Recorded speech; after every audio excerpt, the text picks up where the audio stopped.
Welcome back to another dive into the vast darkness between worlds. Tonight, we're venturing out past Mars, beyond the comfortable gravity wells of the inner planets, into the scattered rocks and ice that circle our sun in the great ring between Jupiter and the red planet. We're going to the Belt, and we're going to meet the people who were born there, who live there, who will die there. The Belters, the Skinnies, the forgotten children of humanity's expansion into space. Before we launch into this journey through one of science fiction's most compelling constructed cultures, if you enjoy these deep explorations of fictional worlds and the real ideas they represent, hitting that subscribe button really helps the channel grow. It lets me know you want more content like this, more quiet examinations of the stories that make us think about who we are and where we might be going. Now, settle in.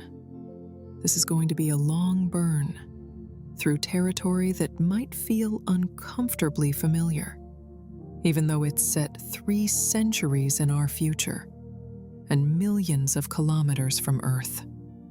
Because the Expanse, for all its speculation about the future, is really a story about the present, about the patterns of exploitation and resistance that humans carry with us wherever we go, even into the black.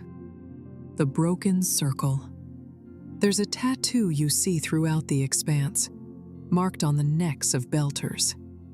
It's a simple design, a circle with a break in it, incomplete, fractured.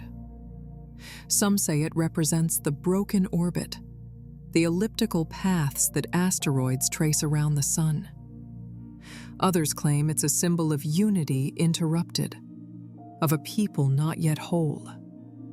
But there's another meaning, darker and more visceral. The first generation of Belters, the ones who went out to mine the asteroids and moons, they wore cheap spacesuits, the kind corporations provided when they were trying to do things on the smallest budget possible. The seals around the neck, they would heat up, cook the skin beneath them, leave burns that scarred in distinctive patterns. That broken circle is a brand, a mark of exploitation written directly onto Belter flesh. Some Belters tattoo it on themselves now, deliberately, a reminder of where they came from and what was done to their grandparents. In the world of the Expanse, humanity has spread throughout the solar system, but hasn't solved any of its fundamental problems. Earth, overpopulated and resource depleted, is governed by the United Nations, a massive bureaucracy trying to manage 30 billion people on a dying planet.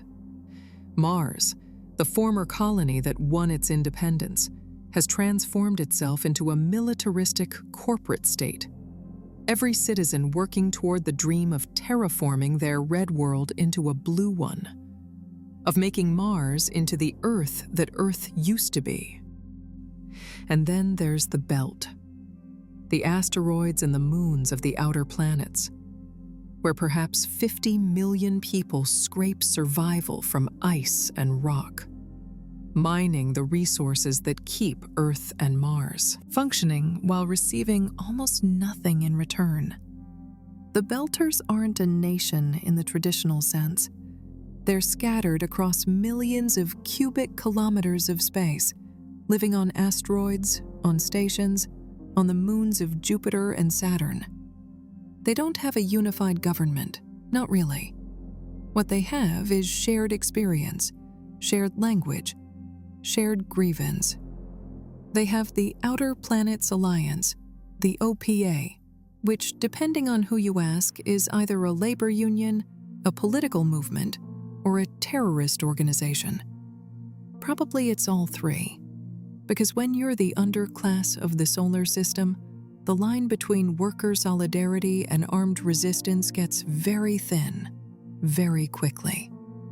What makes the Belters fascinating as a constructed culture is how completely realized they are. The creators of The Expanse, working from James S.A. Corey's novels, didn't just create a group of space workers. They created a people with their own language, their own physical characteristics shaped by low gravity, their own cultural practices and worldview. The Belters feel real in a way that many science fiction cultures don't, because everything about them emerges logically from their circumstances.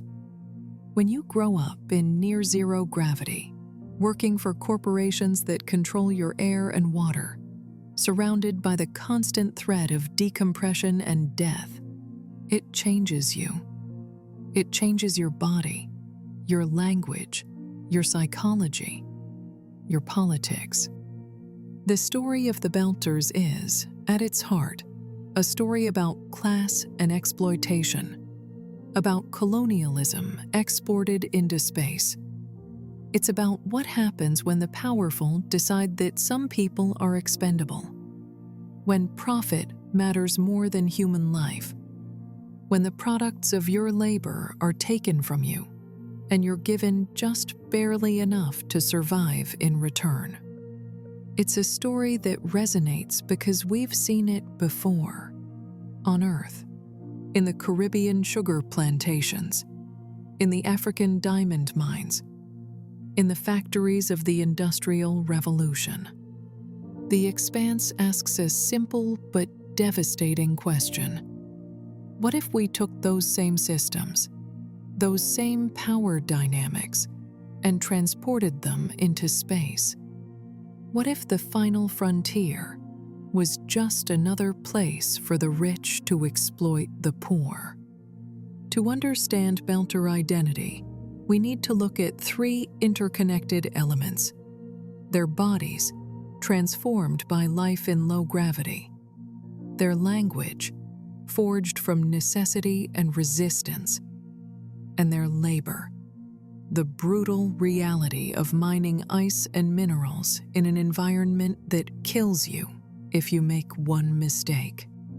These three things, the physical, the linguistic, and the economic, combine to create a people who were simultaneously human and alien, familiar and strange, oppressed and defiant.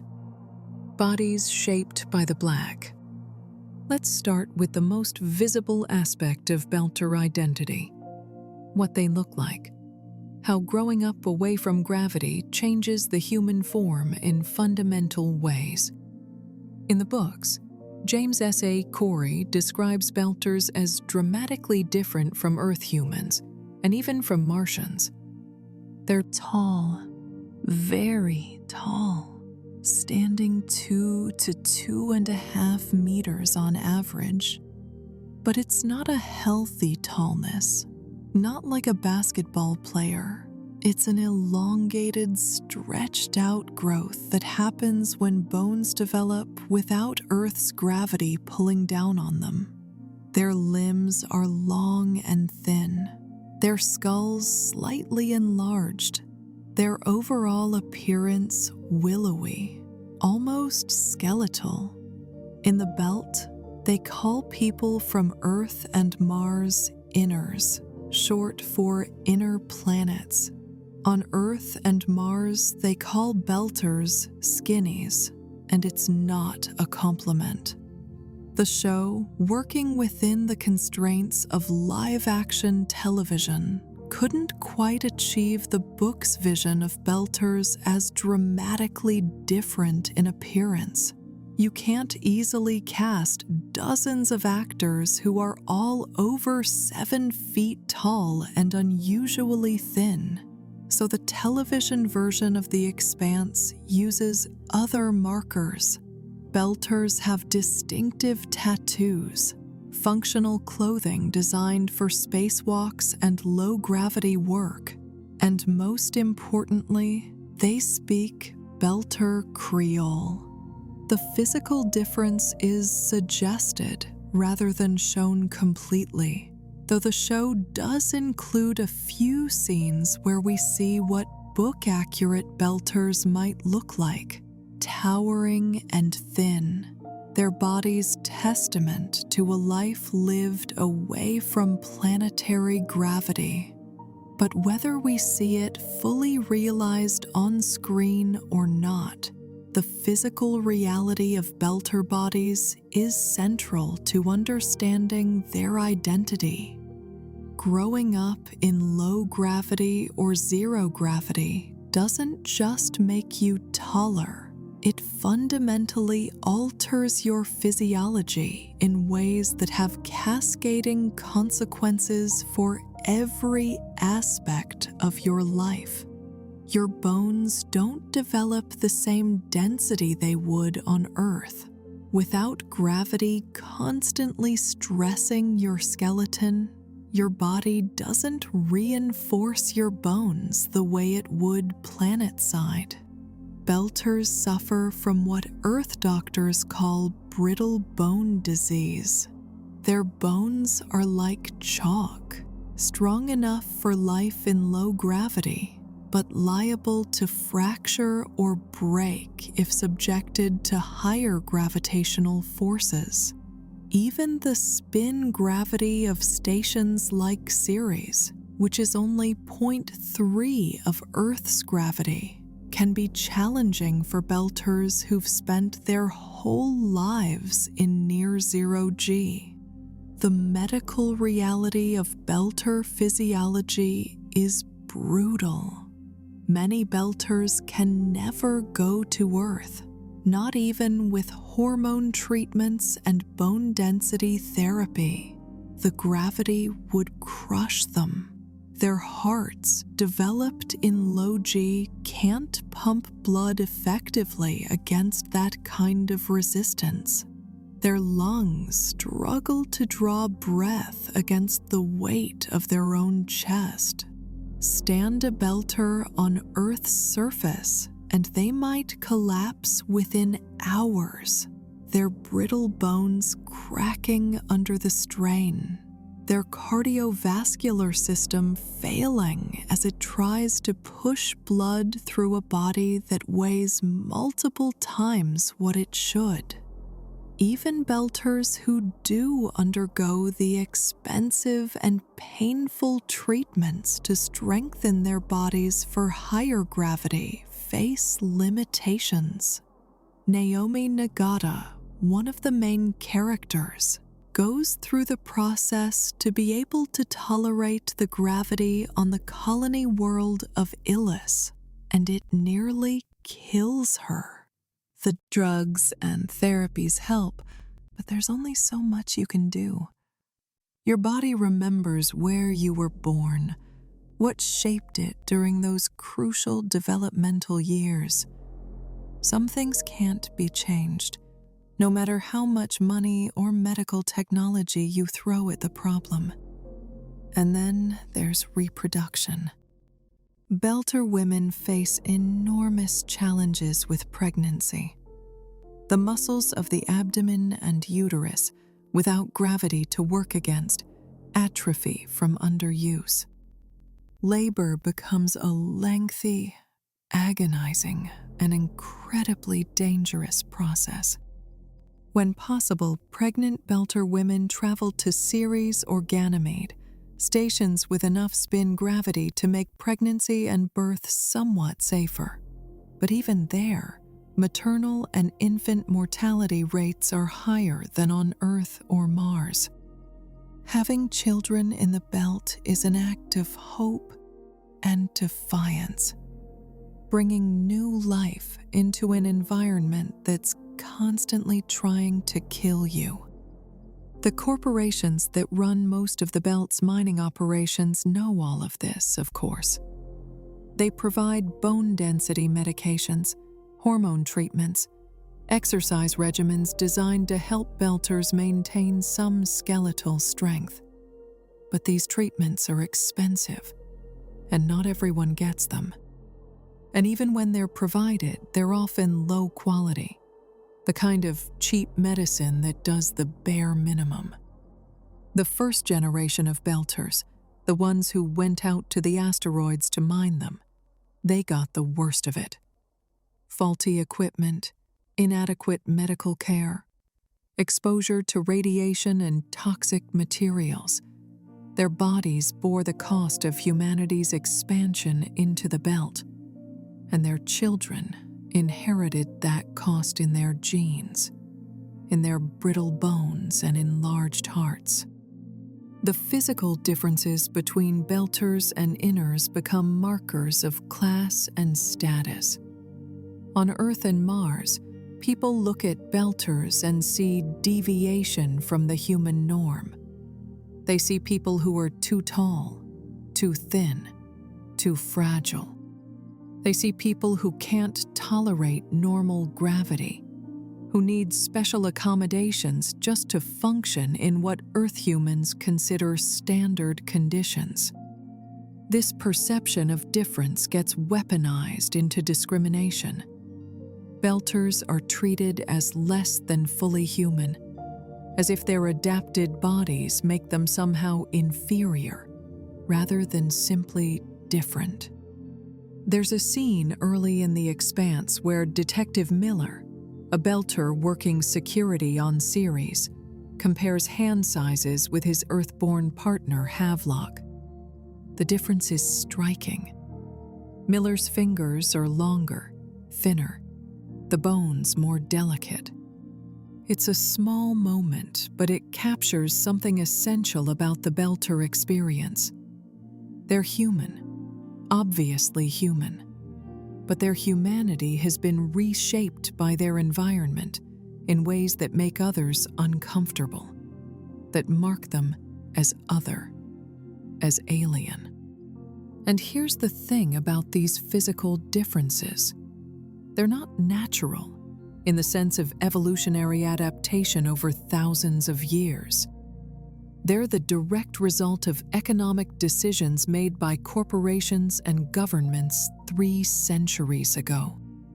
Belters are tall and thin, brittle-boned, because someone decided it was profitable to send workers into low-gravity environments without adequate medical support, to cut costs on healthcare and safety equipment, to treat human bodies as expendable resources in the extraction of minerals and ice.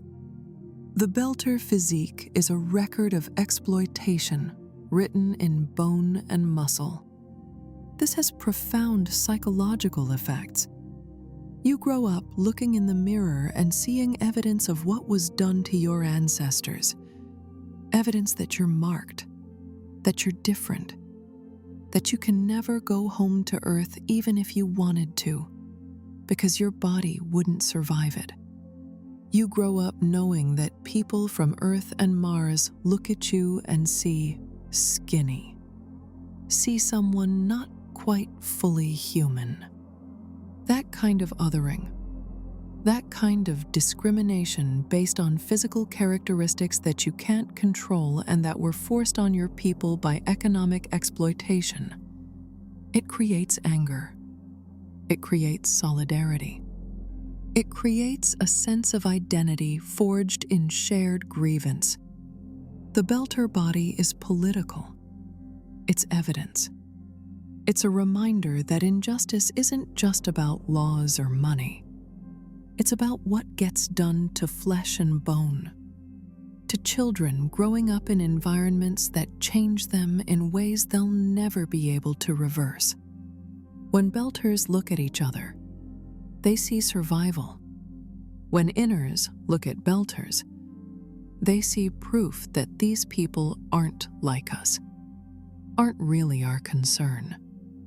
And that difference in perception is one of the fracture lines along which the solar system splits.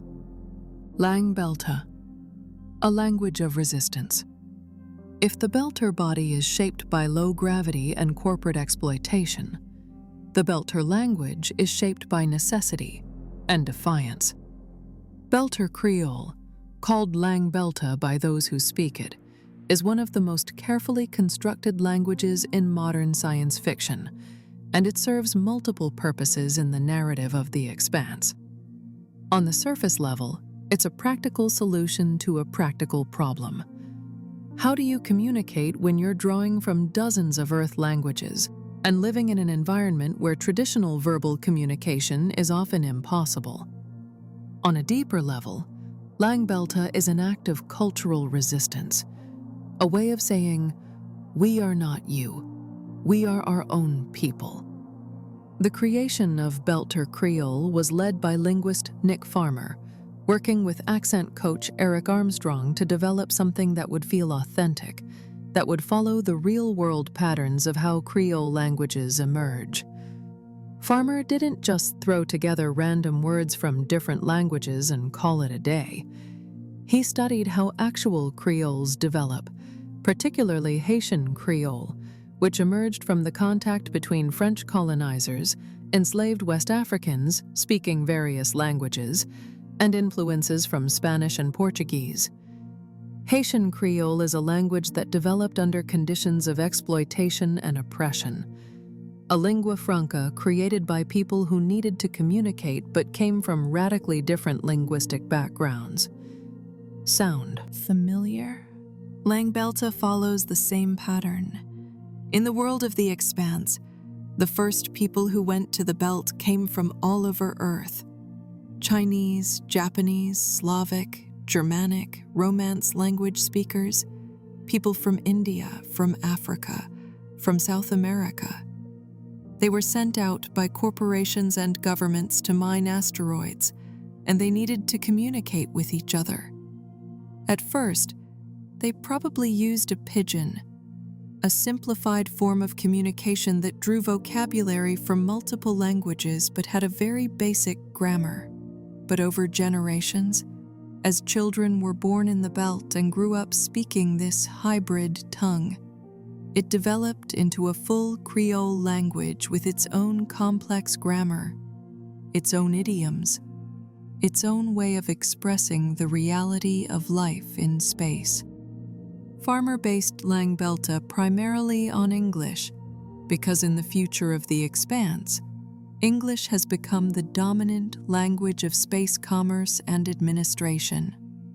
But Belter Creole pulls vocabulary from a wide range of sources: Japanese words, Chinese phrases, Slavic constructions, Romance language influences, all blended together in a way that feels organic. Every word borrowed from another language represents a cultural influence, people who came to the belt and left their mark on its developing culture. If there's a Japanese word in Belter, it means there were Japanese miners, Japanese families, Japanese cultural practices that got incorporated into the broader Belter identity. But Langbelta isn't just about vocabulary. It's about sound, about rhythm, about how the language feels when you speak it and hear it. Belter Creole has a distinctive musicality, a cadence that sets it apart from Earth English or Martian speech. The phonological rules that govern how sounds work in the language were carefully designed to make Belter feel like it emerged naturally from the mixing of many tongues. Belter doesn't have certain sounds that English does. The H sound, for example, often gets replaced with a harder sound, more like the ch in the German word ach or the Scottish loch. This isn't random. It reflects the influence of languages that don't use H the way English does. The grammar of Langbelta is simplified compared to English in some ways, more complex in others. It follows a basic subject-verb-object word order, which makes it relatively straightforward. But the way possession works, the way verb tenses are marked, the way modifiers relate to nouns, these all follow rules that are distinctly Belter, that emerged from the practical needs of people trying to communicate quickly and clearly in a dangerous environment. And then there's the gesture language. Because so much Belter work involves spacewalks, times when you're in a vacuum and verbal communication is impossible or limited, Belters developed a complex system of hand signals and body language. These gestures got incorporated into everyday communication, used even when verbal speech is possible. A Belter conversation might involve as much signing as speaking, a fluid blend of verbal and nonverbal communication that feels natural to them, but marks them as different to inners who don't use gesture language the same way. The vocabulary of Lang Belta reflects the realities of Belter life. There are specific terms for types of ice, for mining operations, for ship systems, for the dangers of space. Words like Aukwa for water, Ereluf for air, Inya Lauda for inners, people from Earth and Mars.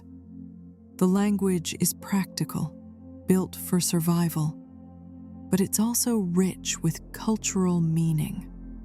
When Belters speak their language, they're doing more than just communicating information. They're asserting identity, claiming space, resisting assimilation. One of the most powerful uses of Lang Belta in the show comes from a street preacher on series in the very first episode. He's addressing a crowd, talking about the exploitation of Belters by Earth and Mars, and he switches back and forth between English and Belter Creole.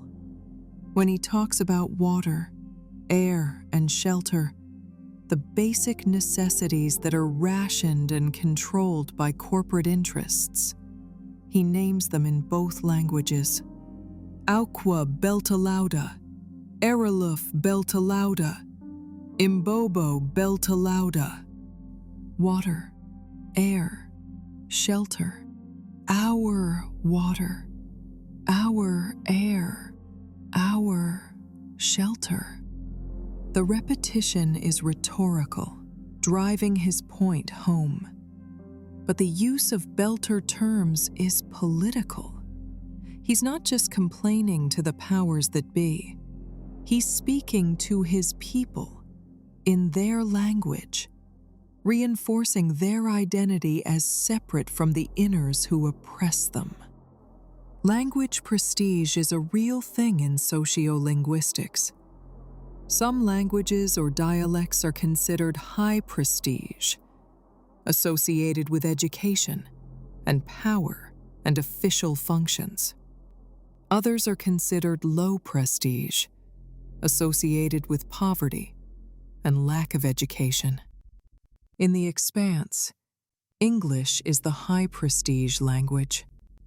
It's what the United Nations uses for official business, what Martian admirals use for military communications.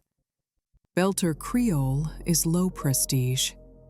Speaking it marks you as working class, as uneducated, as someone from the belt who doesn't quite belong in polite inner-planet society.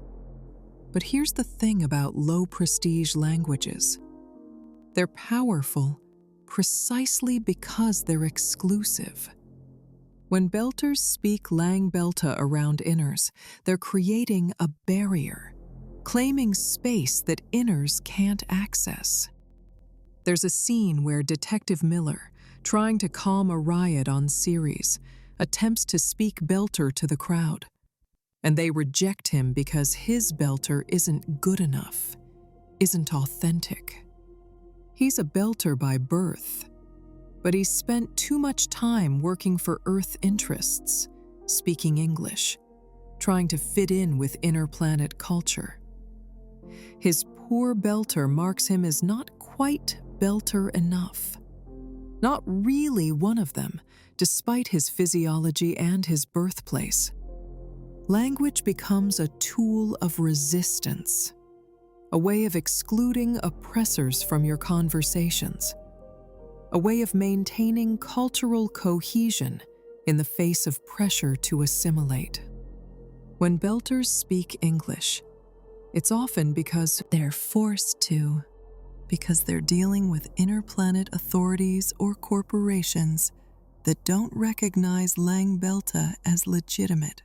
When they speak Belter to each other, especially around inners, it's an assertion of autonomy, a reminder that they have something the inners don't, a shared identity that can't be taken away as long as they maintain their language. The actress Dominique Tipper, who plays Naomi Nagata, one of the main Belter characters, has talked about how she approached the linguistic aspects of the role.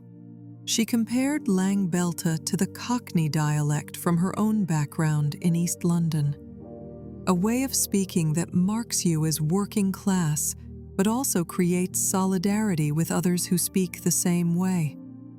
There's pride in it, in having your own language that the powerful don't understand, in being able to communicate with your people without the oppressors knowing what you're saying. Real-world history is full of examples of oppressed groups using language as resistance. Enslaved Africans in the Americas developed creoles that their enslavers couldn't fully understand. Colonized peoples maintained their native languages despite pressure to adopt the colonizer's tongue. Language becomes a site of struggle, a place where power dynamics play out in every conversation. The Expanse understands this, and Lang Belta is more than just flavor, more than just a cool-sounding, constructed language.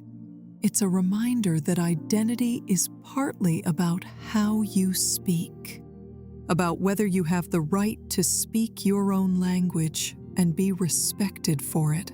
The linguist Nick Farmer continued to develop Lang Belta throughout the show's run, adding new vocabulary as needed, refining the grammar, creating a language that could genuinely function as a complete means of communication.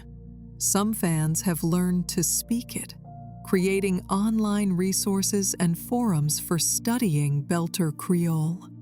It's become one of the more linguistically developed constructed languages in recent television, up there with Dothraki and Valyrian from Game of Thrones, but with the added dimension that Lang Belta is explicitly political, explicitly about class and exploitation and resistance. When a Belter says Beltaloda, our people, they're not just making a statement of identity, they're making a claim. We are a people. We have our own language, our own culture, our own way of being in the universe. And we will not be erased or assimilated. That's the power of Lang Belta. It's survival.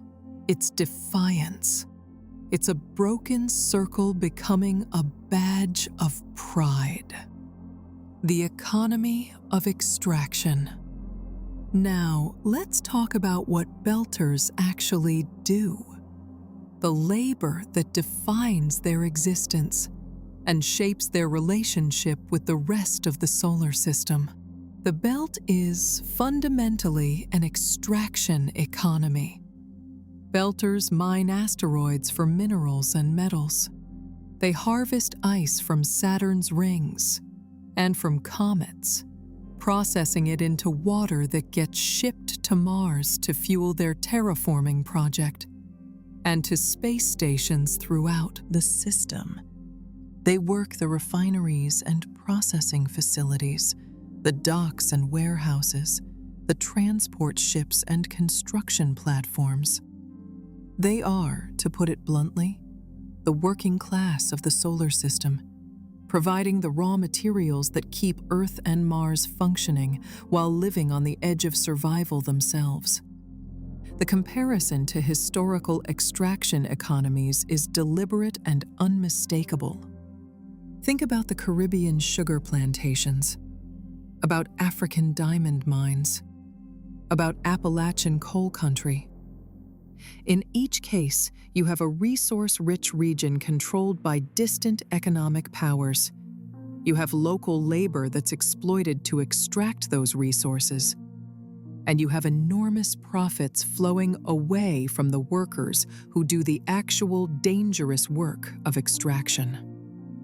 The Expanse takes this pattern and transplants it into space, asking what it would look like if the same power dynamics, the same economic exploitation, continued when humans spread throughout the solar system.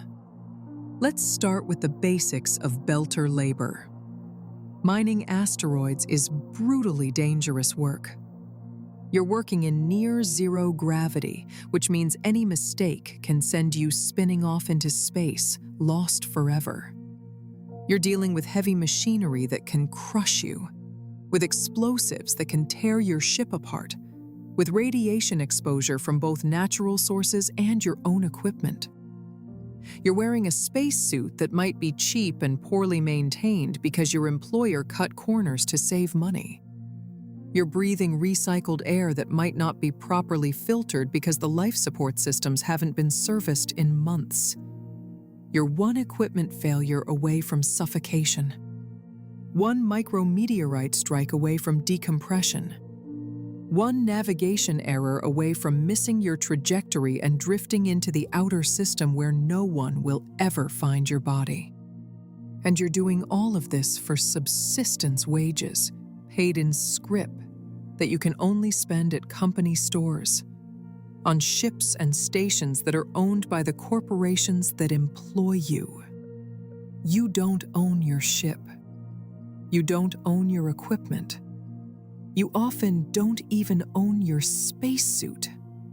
Everything is provided by the company, and everything can be taken away if you don't perform, if you cause trouble, if you start talking about unions or fair pay, or safety regulations. The show gives us a vivid picture of what this labor looks like in the opening scenes of the first episode. We're on the Canterbury, a massive ice hauler, a ship the size of a small city that travels through the belt harvesting ice and transporting it to customers. The crew is going about their work, and we see immediately that this isn't Star Trek, where everything is clean and well-maintained and everyone has comfortable quarters. This is a working ship, cramped and grimy, with exposed pipes and flickering lights and the constant low-level hum of overtaxed systems. We watch a worker get injured in an accident, his arm crushed by a chunk of ice in zero gravity. The medic patches him up, but the conversation is telling. The company will try to screw him out of a good prosthetic arm, will try to give him the cheapest replacement possible. He knows his contractual rights, knows what he's entitled to, but he also knows he'll have to fight for it. Health and safety problems are common enough that they're routine, part of the job, something you plan for and budget for and hope doesn't happen to you, but probably will eventually. This is life in the belt. Dangerous work, minimal safety standards, companies that view workers as expendable assets to be used up and replaced. And unlike historical extraction economies on Earth, where at least the environment itself was survivable, where you could breathe the air and drink the water, the belt is actively trying to kill you at every moment. You're dependent on your employer not just for your wages, but for your survival, for the air you breathe and the water you drink, and the pressure that keeps your blood from boiling in vacuum. Control of basic necessities is one of the most insidious forms of exploitation in the belt. On Ceres, the largest station and the unofficial capital of Belter civilization, water and air are rationed, not because there isn't enough to go around, but because controlling access to basic survival needs is profitable and ensures compliance. When workers start agitating for better conditions, start talking about strikes or resistance, the corporations and the station administrators respond by cutting water rations, by reducing the quality of air recycling, by making life just hard enough that people are too busy surviving to organize effectively. This creates a dependency that's more complete than anything we've seen on Earth. A 19th century coal miner could, theoretically, quit and walk away from the mine. It might mean starvation, might mean destitution, but the physical possibility existed. A belter can't walk away. There's nowhere to walk to. You're on a ship or a station in the middle of space, and your employer controls the life support. Leave your job and you don't just lose your income. You lose your oxygen, your water, your food. You die, probably within days, possibly within hours if they decide to space you, to just throw you out an airlock and be done with you. The company town model that dominated American mining communities in the 19th and early 20th centuries is taken to its logical extreme in the Belt. In those historical company towns, workers lived in company housing, shopped at company stores, paid rent and bought goods with scrip that was only valid within the company's ecosystem. It was a form of economic bondage, trapping workers in a cycle of debt and dependency. In the Belt, it's even worse because the company doesn't just own the town, it owns the air you breathe. There is no outside, no possibility of escape except to another company that will exploit you just as thoroughly. Specific details about labor conditions get scattered throughout the Expanse, building up a picture of systematic exploitation. We learn that many Belter children suffer from hypoxic brain injury because the corporations provide cheap, low-quality air scrubbers that don't properly recycle oxygen. Growing up with insufficient oxygen damages developing brains, leaving children with cognitive impairments. And the corporations know this, have known it for decades. But it's cheaper to pay out the occasional lawsuit or settlement than to install proper air systems. We learn about bone density medications that don't work as advertised, leaving Belters with skeletal problems that could have been prevented. We learn about radiation exposure that causes cancer, about manufacturing accidents that maim or kill workers, about ships that are maintained just barely well enough to function, but not safely, about corners cut and safety protocols ignored because following proper procedure would reduce profit margins. Anderson Station, which we'll discuss in more depth later, started as a labor dispute over a 3% handling surcharge on supply transfers, including water and air. Think about that for a moment. The corporation that controlled Anderson Station decided to charge workers more for their basic survival needs, essentially forcing them to work more hours for the same amount of air and water they'd been getting before. When the workers protested, when they went on strike to demand reasonable treatment, the response was military force and massacre.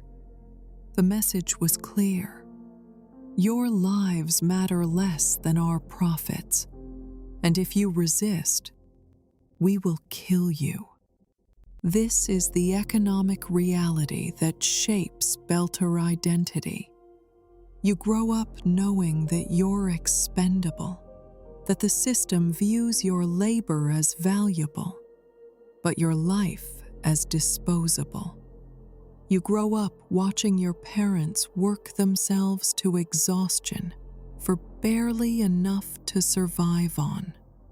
You grow up seeing friends and family members die in industrial accidents that could have been prevented, succumb to diseases that could have been treated, suffer from conditions that could have been avoided with proper equipment and care.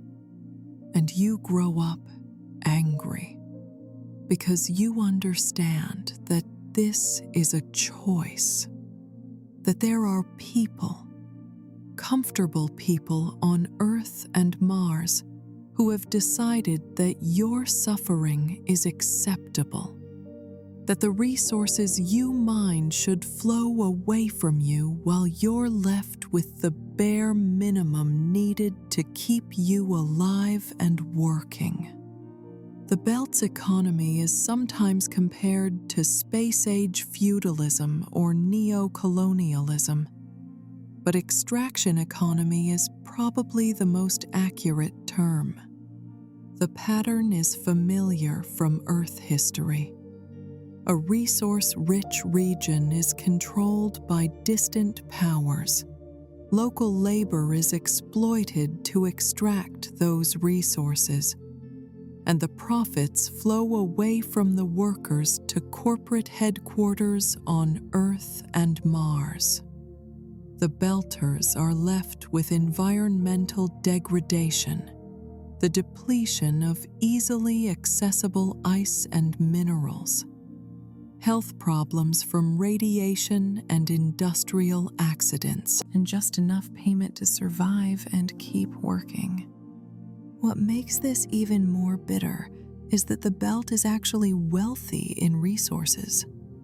Asteroids contain enormous amounts of precious metals, rare minerals, and water ice. The economic value that flows through stations like Ceres is immense, but almost none of that wealth stays in the Belt. It's extracted and shipped to Earth and Mars, where it contributes to their economies, their militaries, their comfortable middle-class lifestyles. The people who actually do the work of extraction, who face the dangers and accept the costs, see almost none of the benefit. There's a street preacher in the first episode who captures this perfectly.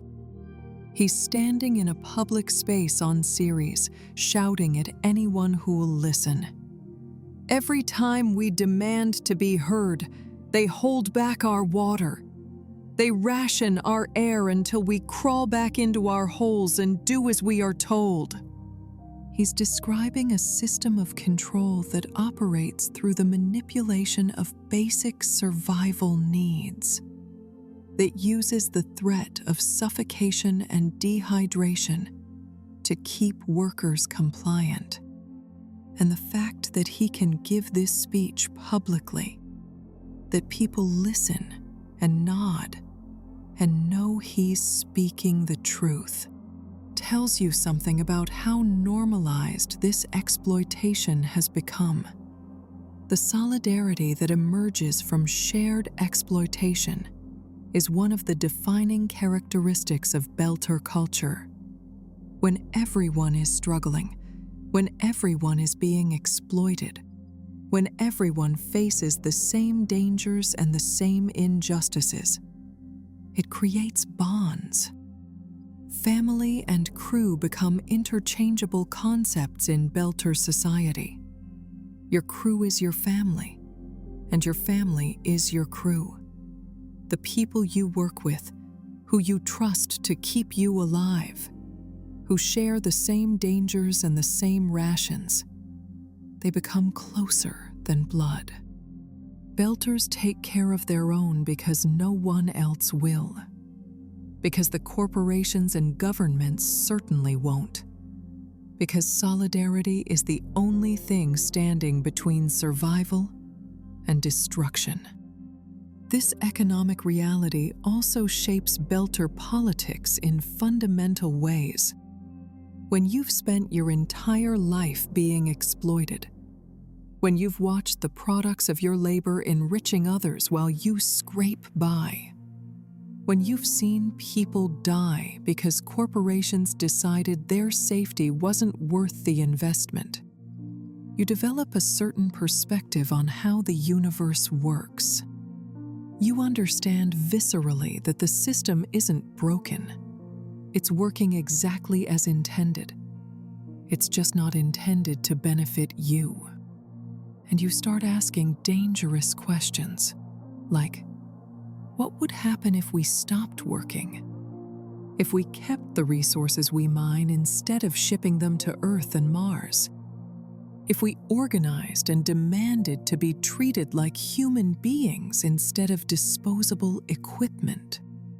The Outer Planets Alliance grows directly from these conditions, from the anger and solidarity born of shared exploitation. But before we get to the OPA and Belter resistance movements, we need to talk about the specific event that crystallized Belter grievances that transformed generations of simmering resentment into open confrontation. We need to talk about Anderson Station. Anderson Station, the massacre that defined a generation. Anderson Station wasn't the first time Earth used military force against Belter civilians. It wasn't even the first massacre. But it was the one that everyone saw. The one that couldn't be covered up or agreed away. The one that became the defining atrocity in Belter collective memory. To understand Anderson Station, you need to understand what came before it. The decades of smaller incidents and quiet violence that set the stage. Throughout the 23rd century, as humans spread throughout the belt and established permanent communities on asteroids and moons, there were labor disputes. There were strikes and protests and demonstrations. Workers demanding better pay, safer conditions, access to medical care, education for their children. The basic dignities that Earth and Mars took for granted. And these protests were met with force. Sometimes corporate security forces. Sometimes Earth or Martian military units called in to restore order. People died. But they died in small numbers. In isolated incidents that Earth media could ignore or minimize. The belt was far away. The Belters were strange people with their stretched bodies and their Creole language, and it was easy for inners to not care what happened to them. Anderson Station was different because of scale and because of documentation. The station itself was a mid-sized facility, not particularly important strategically, but functioning as home to about 5,000 Belter families. It was company-owned like most belt infrastructure, and it operated under the standard extraction economy model. Workers mined and processed minerals, got paid in scrip, lived in company housing, bought from company stores. The specific grievance that sparked the protest was almost absurdly minor from an outside perspective. A 3% surcharge on supply transfers, including water and air.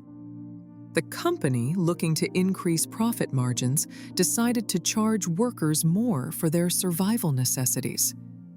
From the company's perspective, it was probably just another cost adjustment, a way to squeeze a few more percentage points of profit from operations. But for the workers, it was the latest in a long series of indignities. Another reminder that their lives were valued less than corporate earnings. 3% might not sound like much, but when you're already living on the edge of subsistence, when you're already rationing everything carefully to make it through the month, any increase in costs is intolerable. And beyond the practical impact, there was the symbolic weight. The company was literally charging them more for air, making them pay extra to breathe. The workers protested. They organized a strike, stopped production, demanded the surcharge be removed, and that broader labor issues be addressed. They followed proper procedures, filed official complaints, tried to negotiate through established channels, and they were ignored. The company refused to negotiate, refused even to acknowledge that the workers' concerns were legitimate. So the protest escalated. The workers occupied the station, barricaded themselves in, declared that they wouldn't resume work until their demands were met. This is where Fred Johnson enters the story. Colonel Frederick Lucius Johnson, at that time an officer in the United Nations Marine Corps, a decorated military veteran with a reputation for getting difficult jobs done. He was ordered to take Anderson Station, to break the protest, to restore corporate control. He was given a battalion of Marines, military-grade weapons and equipment, and broad authority to use whatever force was necessary. The official line was that the protesters were dangerous radicals, possibly armed, possibly holding hostages, possibly working with the Outer Planets Alliance to destabilize Belt operations. Intelligence reports suggested that the occupied station represented a genuine security threat. Johnson did his job. He planned the assault carefully, positioned his forces strategically, and when negotiations broke down, when the protesters refused to surrender, he gave the order to attack. Marines breached the station from multiple entry points, moving quickly to secure key areas and neutralize resistance. The engagement was brief, efficient, and absolutely devastating. When it was over, 173 protesters were dead, including women and children. Many had been armed only with improvised weapons, tools from the mining operations, makeshift barricades. They'd never had a chance against trained Marines with military weapons. And here's the crucial detail, the thing that transformed Anderson Station from just another tragedy into a defining atrocity. The protesters had sent out a message before the assault, a transmission that was picked up and recorded by other ships and stations throughout the belt. They explained their position, their grievances, their reasons for occupying the station. They emphasized that they weren't terrorists, weren't working with any radical groups, were just workers trying to negotiate for fair treatment. They said they were willing to discuss terms, willing to compromise, willing to do whatever was necessary to resolve the situation peacefully. They were asking for help, asking for someone to listen to them, to take their concerns seriously. That message got out. It spread throughout the belt before Earth could suppress it. And when the assault happened, when the casualty numbers came in, when it became clear that unarmed civilians had been killed by Earth Marines, the Belter community reacted with rage. This wasn't a military engagement. It was a massacre. These weren't terrorists or rebels. They were workers protesting a 3% surcharge on water and air. And they'd been gunned down for demanding to be treated like human beings. Fred Johnson became the Butcher of Anderson Station, a title he would carry for the rest of his life. But something happened to Johnson in the aftermath, something that changed the trajectory of his life and eventually the political landscape of the Belt. He learned the truth. He discovered that the intelligence reports he'd been given were fabricated or exaggerated, that the protesters hadn't been armed beyond basic tools, that there had been no hostages, except in the sense that people were sheltering in place with their families. He'd been lied to, manipulated into carrying out what was essentially a punitive action against workers who dared to resist corporate exploitation. The guilt destroyed him, or rather it destroyed the person he'd been, and rebuilt him into something different. Johnson resigned his commission, turned his back on Earth and the military career that had defined his adult life, and sought out the Outer Planets Alliance. He offered them his expertise, his connections, his understanding of how Earth's military and intelligence apparatus operated. He offered them everything he had, in a desperate attempt to atone for what he'd done. The OPA, specifically the more moderate faction led by Anderson Dawes, accepted. They saw an opportunity to gain legitimacy, to have someone with Johnson's background and skills working for Belter interests instead of against them. Johnson's transformation from the Butcher to the leader of Tycho Station, one of the OPA's most important strategic assets, is one of the most compelling character arcs in the Expanse. He never stops carrying the guilt of Anderson Station. It haunts him, drives him, shapes every decision he makes. He becomes one of the strongest advocates for Belter rights and independence, working tirelessly to build the Belt into something that can stand against Earth and Mars as an equal rather than a subject population. But he can never escape what he did, can never fully atone for those 173 lives. For Belters, Anderson Station became a rallying cry, a reminder of what Earth thought of them, of how expendable they were considered.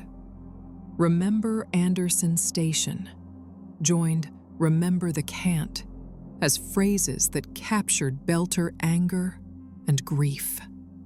The massacre proved what many Belters had always suspected, that when they demanded justice, when they asked to be treated fairly, the response would be violence, that Earth would kill them rather than negotiate with them, would destroy an entire station rather than remove a 3% surcharge on water and air. The political consequences rippled outward for decades. The moderate factions within the OPA gained new members, people who'd been apolitical before, but who couldn't ignore the implications of Anderson Station. The radical factions gained legitimacy, because how could you call for peaceful resistance when peace got you massacred? Young Belters growing up after Anderson Station internalized the lesson that Earth didn't view them as fully human, that their lives had no value to the powers that controlled the solar system.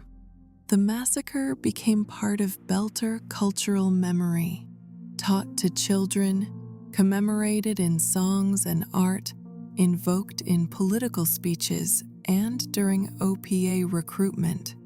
There's a scene in the show where Fred Johnson, years after the massacre, is confronting a Belter who questions his loyalty to the Belt.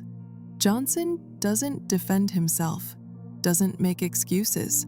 He simply says, I killed 173 people on Anderson Station. Every day I try to earn the right to be here. It's a powerful moment because it acknowledges the enormity of what happened and the impossibility of truly making amends. Johnson can work for Belter freedom for the rest of his life, can dedicate everything he has to the cause, and it still won't bring back those 173 people, won't undo the trauma inflicted on their families and their community. Anderson Station matters not just as a historical event within the narrative, but as a representation of how colonial violence works.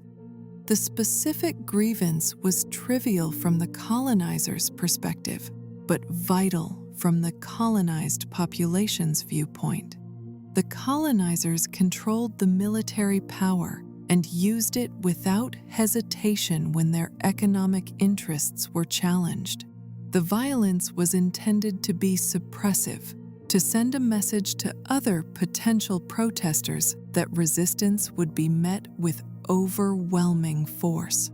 But instead, it galvanized resistance, created martyrs, gave the independence movement a concrete atrocity to point to when explaining why the belt needed to break free from Earth's control. In real-world colonial history, we see this pattern repeated constantly. The Boston Massacre, the Amritsar Massacre, Sharpeville, Kent State, Tiananmen Square. Events where state violence against civilians protesting legitimate grievances transforms the political landscape, hardens positions on both sides, makes compromise more difficult. Because how do you compromise with people who have killed your children? Anderson Station fits this pattern, a colonial massacre that becomes a defining moment in a liberation struggle. The aftermath of Anderson Station also shaped how the OPA developed. Different factions within the alliance had different interpretations of what the massacre meant and what the appropriate response should be. Fred Johnson and the moderates argued that it proved the belt needed to build legitimate political and military power, needed to become strong enough that Earth couldn't simply kill them with impunity. They focused on building infrastructure, acquiring ships and weapons, establishing Tycho Station as a manufacturing base that could support Belter independence. The radical factions, led by figures like Marco Inaros, who appears later in the series, drew a different conclusion. They argued that Earth had declared war on the belt, that Anderson Station was an act of genocide, and that the only appropriate response was retaliation, violence that would make Earth understand the cost of oppressing Belters. This split between moderates seeking legitimacy and radicals seeking revenge would define OPA politics for decades, creating a movement that was simultaneously a union, a government in exile, and a collection of terrorist cells. For individual Belters, Anderson Station became personal. Maybe you lost someone there, a cousin or a friend, or someone from your station who'd gone to work at Anderson and never came back. Maybe you were a child when it happened, and you remember your parents' grief and rage. Remember the fear that it could happen on your station next. Maybe you weren't born yet, but you grew up hearing the stories, learning the names of the dead, understanding that your people had been massacred for demanding fair treatment. However you experienced it, Anderson Station marked you, shaped how you saw Earth and Mars, how you understood your place in the solar system's power structure. The station itself was abandoned after the massacre, too contaminated by blood and memory to be repurposed. It became a kind of memorial, a place Belters would visit to remember, to pay respects, to renew their commitment to resistance. In the show, we see Fred Johnson visiting the abandoned station, walking through the corridors where his Marines killed protesters, confronting the ghosts of what he did. It's a powerful image, this empty station floating in space, its silence a testimony to violence and injustice, its continued existence a reminder that some wounds don't heal, some crimes can't be forgiven, some debts can never be fully paid. The OPA, Unity Through Fragmentation. The Outer Planets Alliance exists in a state of productive tension, simultaneously unified and fragmented. Both a legitimate political movement and a loose collection of cells and factions with competing agendas. Understanding the OPA requires understanding this complexity, resisting the urge to categorize it simply as either a noble resistance movement or a terrorist organization. It's both and neither. A political entity that emerges from genuine grievances, but that struggles with the question of how far to go. What tactics are justified? What compromises are acceptable? The OPA's origins trace back to the early days of Belt settlement, to informal labor unions and mutual aid societies that Belters formed to protect themselves from corporate exploitation. These early organizations were practical, focused on immediate survival needs, negotiating better contracts, pooling resources to help families who lost workers in accidents, maintaining ships and equipment collectively when corporations wouldn't. They operated in legal gray areas, technically allowed to exist, but heavily surveilled and often infiltrated by corporate security. As Belt population grew and Belter cultural identity solidified, these scattered organizations began to coalesce into something larger. The name Outer Planets Alliance emerged sometime in the mid-23rd century, an umbrella term for various groups working toward Belt autonomy and better conditions for Belter workers. But the OPA was never centralized in the way that Earth's United Nations or Mars's Martian Congressional Republic were. It remained a network, a loose federation of factions and cells that agreed on ultimate goals, but often disagreed violently on methods and tactics. This fragmentation was partly strategic. A decentralized resistance movement is harder to destroy than a hierarchical one. If Earth captured or killed the OPA's leadership, well, there wasn't really a single leadership to capture or kill. Different cells could continue operating independently, adapting to local conditions, pursuing their own interpretations of the broader mission. But fragmentation also reflected genuine ideological differences within Belter society about what the OPA should be and what it should do. Fred Johnson represents one major faction, sometimes called the legitimate OPA, or Fred's OPA. After his transformation from Earth military officer to Belter advocate, Johnson took control of Tycho Station, a massive shipbuilding and manufacturing facility in orbit around Jupiter. Tycho became the closest thing the Belt had to a capital, a place where the OPA could function openly, where Belter ships could be built and repaired, where political organizing could happen without constant threat of corporate or military intervention. Johnson's vision for the OPA was essentially nation-building. He wanted the Belt to become a legitimate political entity, recognized by Earth and Mars as an equal partner rather than a resource colony. This meant building infrastructure, establishing governance structures, creating a Belter navy that could defend Belt interests and patrol Belt space. It meant engaging in diplomacy, negotiating with Earth and Mars, making alliances and compromises when necessary.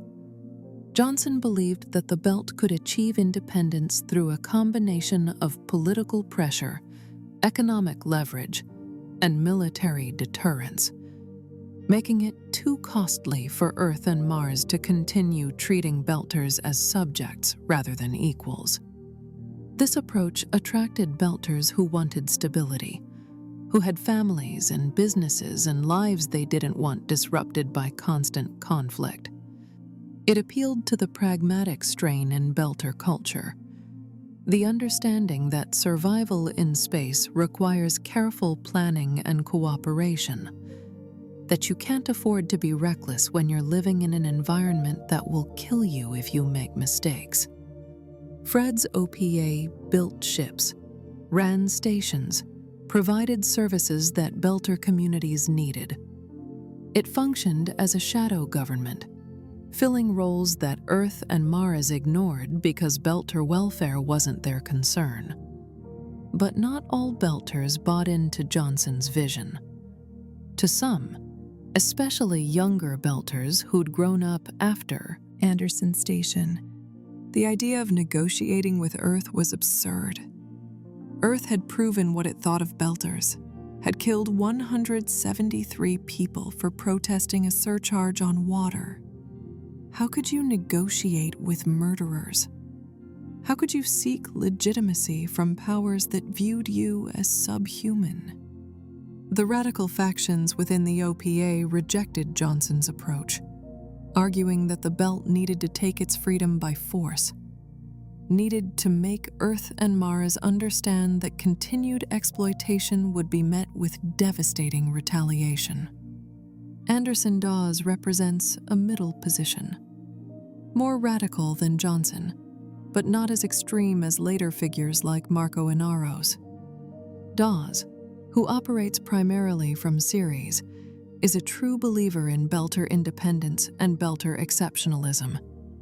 He sees the Belt not as a potential partner for Earth and Mars, but as a fundamentally different civilization, one that shouldn't aspire to inner-planet models, but should forge its own path.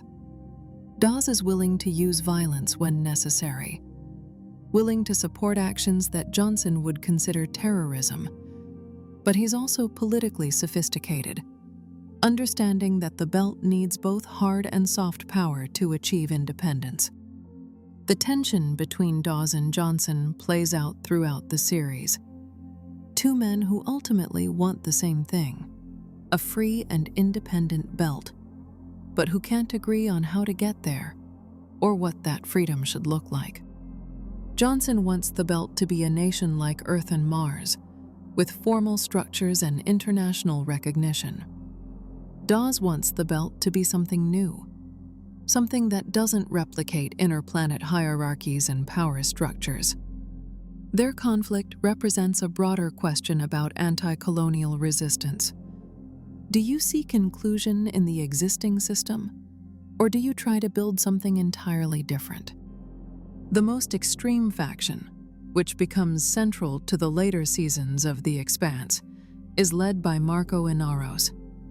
Inaros represents Belter Grievance taken to its logical extreme, the position that Earth and Mars are irredeemably evil, that they will never willingly grant the Belt equality, that the only solution is to destroy their power entirely.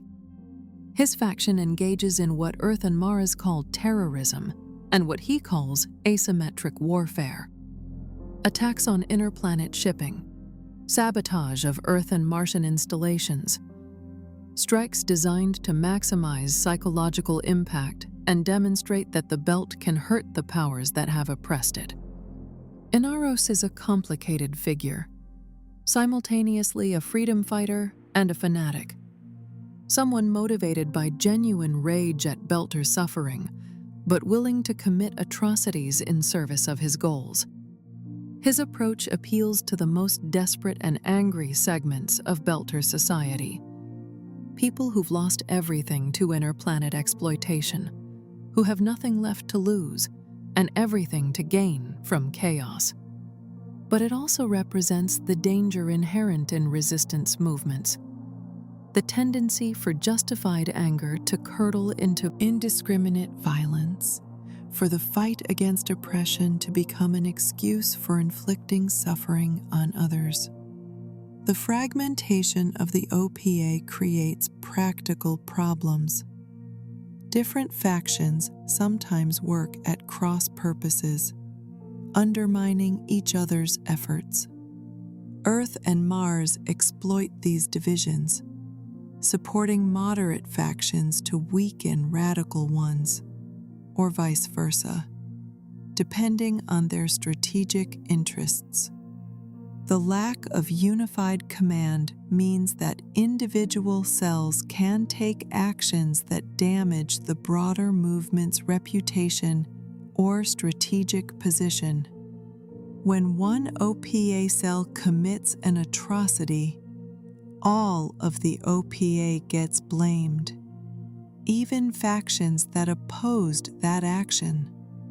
But fragmentation also creates resilience. The OPA can't be destroyed by killing a single leader or capturing a single headquarters, because there is no single leader or headquarters. It's Hydra-like, distributed across thousands of ships and stations, embedded in Belter communities throughout the system. Earth and Mars can suppress specific factions, can hunt down specific leaders, but they can't eliminate the OPA entirely, because the OPA is less an organization than a manifestation of Belter identity and grievance.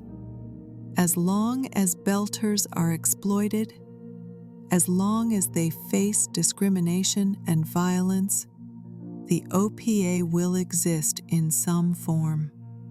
The question of whether the OPA is a terrorist organization or a legitimate resistance movement depends entirely on perspective. Earth media portrays them as terrorists, focusing on attacks against civilian targets, on the instability they create, on the danger they pose to inner planet security. Belters see them as freedom fighters, as the only force standing between their communities and total subjugation, as heroes willing to sacrifice everything for Belter independence. The truth, as usual, is more complicated than either narrative. Some OPA actions are clearly terrorism by any reasonable definition. Attacks specifically designed to kill civilians, to create terror and instability without clear military objectives. Other actions are more ambiguous, sabotaging corporate facilities that exploit Belter labor, attacking military targets, interdicting ships carrying resources extracted from the belt. And some actions are purely defensive or humanitarian, protecting Belter communities from corporate violence, providing aid to stations in crisis, building infrastructure that improves Belter lives. The show doesn't shy away from this complexity. We see OPA members commit atrocities, see them make decisions that hurt innocent people, see them struggle with questions about how far is too far, what sacrifices are justified, what compromises are acceptable. We also see Earth and Mars commit their own atrocities. See them treat Belter lives as expendable. See them make decisions driven by profit and power, rather than justice or compassion. The Expanse refuses to give easy answers about who the good guys are, instead presenting a solar system where everyone has grievances, everyone has committed violence, and everyone believes they're justified. Fred Johnson's arc particularly embodies this moral complexity. He's trying to build something legitimate, to transform the OPA from a scattered resistance movement into a functioning government that can negotiate with Earth and Mars as an equal. But he's constantly dealing with the consequences of other OPA factions' actions, trying to distance himself from terrorism while maintaining enough credibility with radical Belters to keep them in the coalition. He makes deals that compromise his principles, supports actions he finds morally questionable, accepts help from people he doesn't trust because the alternative is letting the belt remain subjugated. There's a moment in the series where Johnson is asked if he's still the butcher of Anderson Station, or if he's become something different. His response is telling. "I don't get to decide that. Only the people I killed get to decide that. And they're all dead." He understands that redemption isn't something you can claim for yourself, that some crimes are too large to be forgiven, that all you can do is try to make the future better than the past, even knowing that it will never be enough. The OPA's ultimate goal is Belter independence, but what that means in practice remains contested. Some want full political sovereignty, the belt recognized as an independent nation-state with representation in solar system governance. Others want economic independence, control over the resources extracted from belt territories, and the right to develop belt infrastructure for Belter benefit. Still others want cultural autonomy, the right to maintain Belter language and customs without pressure to assimilate to interplanet norms. These goals aren't mutually exclusive, but they prioritize different aspects of independence, and sometimes require different strategies. The arrival of the ring gates, alien structures that open access to thousands of new solar systems, transforms the political landscape and the OPA's strategic situation. Suddenly, the belt has options that didn't exist before. Belters can colonize new worlds, can escape the solar system entirely if they want, can access resources that make the inner planet's control over belt territory less significant. But this also creates new tensions within the OPA, between those who want to continue fighting for justice in the solar system and those who see the gates as an opportunity to leave the whole mess behind and start fresh somewhere else. The OPA's story is ultimately about the difficulty of resistance, about how hard it is to fight injustice without becoming unjust yourself, about the complexity of building something new while dealing with the trauma of what came before. It's about solidarity and fragmentation, unity and conflict, hope and desperation, all tangled together. The OPA is messy and complicated and sometimes contradictory because real resistance movements are messy and complicated and contradictory because people fighting for freedom don't always agree on what freedom means or how to achieve it. Series, the heart of Belter civilization.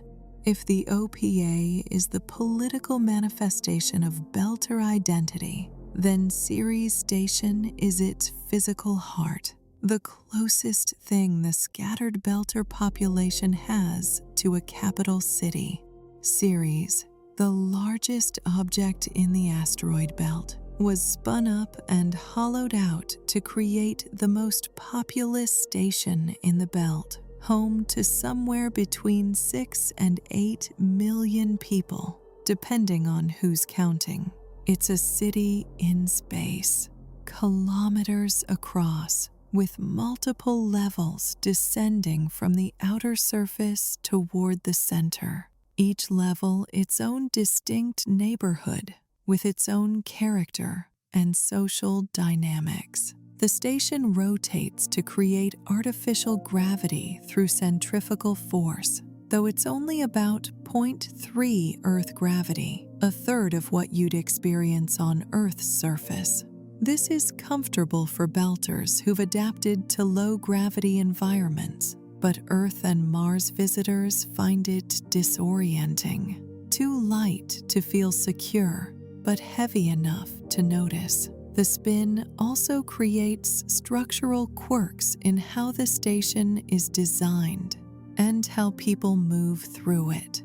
Down is always toward the outer hull. Up is always toward the center, where spin gravity becomes weaker.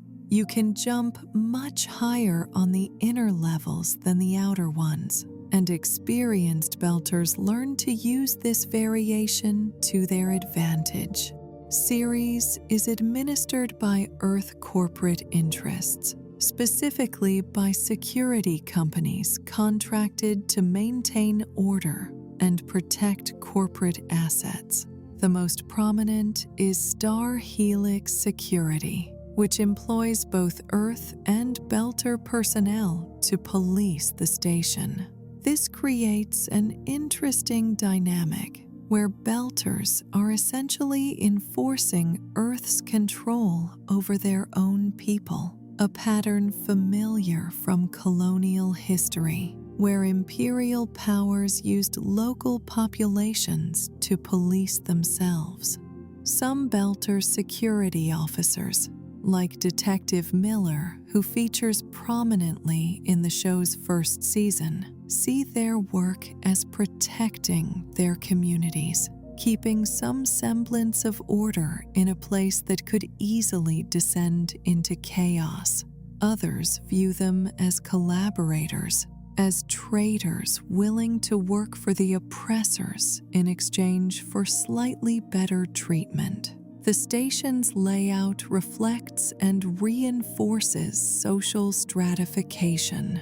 The outermost levels, closest to the hull where spin gravity is strongest, are where the wealthy live, where the corporate offices and administrative centers are located, where Earth and Mars visitors stay when they have business on Ceres. These areas are relatively clean and well-maintained, with decent lighting and air quality, with shops and restaurants that cater to inner-planet tastes. You can almost forget you're on a station in the middle of the belt when you're on the outer levels, which is precisely the point. Earth administrators want to feel comfortable, want their environment to resemble what they're used to, as you descend toward the center, toward the weaker gravity levels. The station becomes progressively more Belter. The middle levels are working-class neighborhoods, crowded and sometimes chaotic, but still functional, where most of the station's actual population lives. These are the areas where you hear Lang Belta more than English, where the shops sell Belter food and cater to Belter tastes, where the culture is distinctly not Earth or Mars. The air quality is worse here, the lighting dimmer, the maintenance less regular. But there's also more life, more community, more of a sense that this place belongs to the people who live in it, rather than to corporate interests. The innermost levels, down in the station's core where spin gravity is barely noticeable, this is where the poorest Belters live, where the black markets operate, where Star Helix patrols rarely venture. These areas are dangerous, Not because Belters are inherently violent, but because desperation breeds crime. Because when you have nothing to lose and no legitimate way to survive, you do what you must. The inner core is also where you find some of the most vibrant Belter culture. The bars and clubs where Belter music plays, where people speak exclusively in Lang Belta, where the art on the walls depicts Belter history and mythology. This vertical stratification creates a physical representation of social hierarchy. The higher up you go, the more privilege you have, the closer you are to power. The deeper you descend, the more marginalized you are, the further from the comfortable illusion of normalcy that the outer levels maintain. It's impossible to move through series without being constantly reminded of where you stand in the station's social order, what level you can afford to live on, what areas you're welcome in, and what areas will mark you as out of place. Water rationing is a constant presence in Belter life on Ceres. Water is life in space, used for drinking, for hydroponics, for cooling systems, for oxygen recycling. But access to water is controlled, metered, a mechanism of social control as much as a practical necessity. Poor Belters on the inner levels receive basic rations, barely enough to survive. Wealthier residents and corporate personnel have access to more water, can afford to shower regularly, can maintain higher standards of cleanliness and comfort. This creates visible class markers. The wealthy are clean, the poor are dirty, and everyone can see who has water privileges and who doesn't. The show depicts this brilliantly in its production design. Belters on the inner levels often have visible dirt and grime, wear clothes that are worn and patched, move through environments where dust and moisture stains mark the walls. It's not because they're lazy or don't care about hygiene. It's because they literally don't have enough water to stay clean. Because water is rationed, and you have to choose between drinking and washing. The wealthy on the outer levels stay pristine, their clothes clean and well-maintained, their environments spotless. The difference isn't personal virtue, it's access to resources. But Earth observers often interpret it as proof that Belters are somehow less civilized. Black markets thrive on Ceres because official markets can't meet people's needs at prices they can afford. If you need medication, if your child needs better air filters than the official rations provide, if you want real food instead of the synthesized protein and vitamins that constitute standard rations, you go to the black market.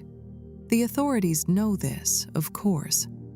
Star Helix doesn't seriously try to stop black market activity, because doing so would mean confronting the underlying problem, that official channels don't provide what people need to survive and thrive.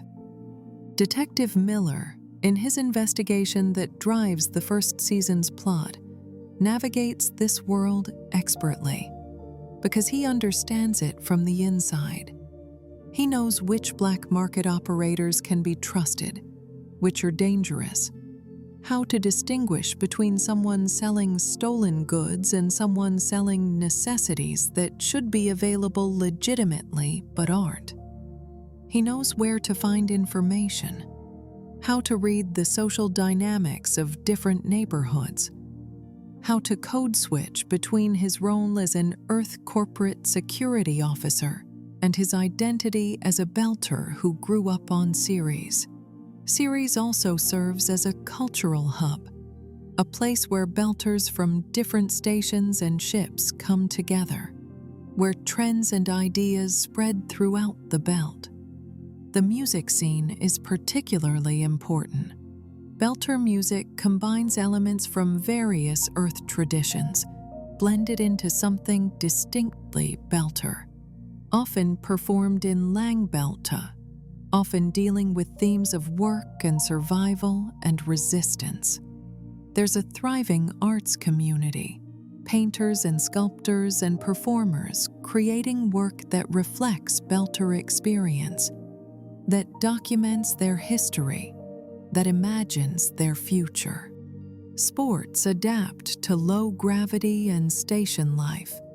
There's a Belter version of basketball played in near-zero-G areas, where the rules account for how players can move in 3 dimensions, how the ball behaves without significant gravity.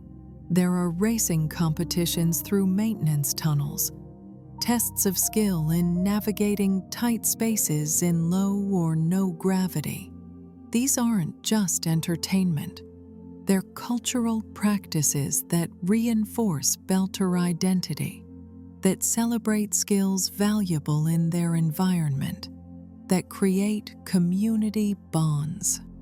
Food culture on Ceres reflects Belter resourcefulness and adaptation. Most food is grown in hydroponic gardens or synthesized from basic proteins and nutrients. But Belters have developed their own cuisine, ways of seasoning and preparing the limited ingredients available. Dishes that have become traditional, even though they emerged from necessity rather than ancient heritage. Mushrooms feature prominently because they grow well in controlled environments and don't require much space, resources. Insects, particularly crickets, provide protein efficiently. Real meat from animals is an expensive luxury that most Belters rarely taste. Family structures in Belter society are fluid, adapted to the realities of station life and dangerous work. The crew of your ship or the people you work with often become your family in the most meaningful sense. Blood relationships matter, but chosen family matters just as much. Children might be raised collectively, with multiple adults sharing responsibility. Partnerships might involve more than 2 people. Pragmatic arrangements for survival and companionship in an environment where traditional Earth or Mars relationship models don't always fit. The relationship between Ceres population and the OPA is complicated. Most Belters on Ceres support the OPA in principle, agree with their goals, identify with their grievances, but not everyone is willing to actively participate in resistance activities, especially when that participation could mean losing your job, losing your water ration, getting spaced by corporate security. There's a tension between solidarity and survival, between the desire for collective liberation and the need to protect yourself and your family. When the OPA does take action on Ceres, like during riots or protests, the station's administration responds with overwhelming force. Star Helix deploys riot control equipment, shuts down entire levels, rations supplies even more severely to punish neighborhoods that showed support for OPA activities. This creates a cycle. Resistance leads to crackdown. Crackdown breeds resentment. Resentment feeds more resistance. The station is always simmering, always close to boiling over, held in check by a combination of force and the constant threat that things could get much worse if people push too hard. Ceres Station is where you see most clearly the daily reality of being Belter, of navigating a world where you're simultaneously at home and occupied, where the station is yours culturally but controlled economically and politically by others. It's where the abstract concepts of exploitation and resistance become concrete. Water rations, air quality, the struggle to get medication for a sick child, the decision whether to attend an OPA meeting, knowing that you might be identified and punished. Series is where Belter identity is lived rather than theorized, where the politics of the Belt become the mundane choices of survival and resistance that millions of people make every day. The Long Grievance, historical memory and justice.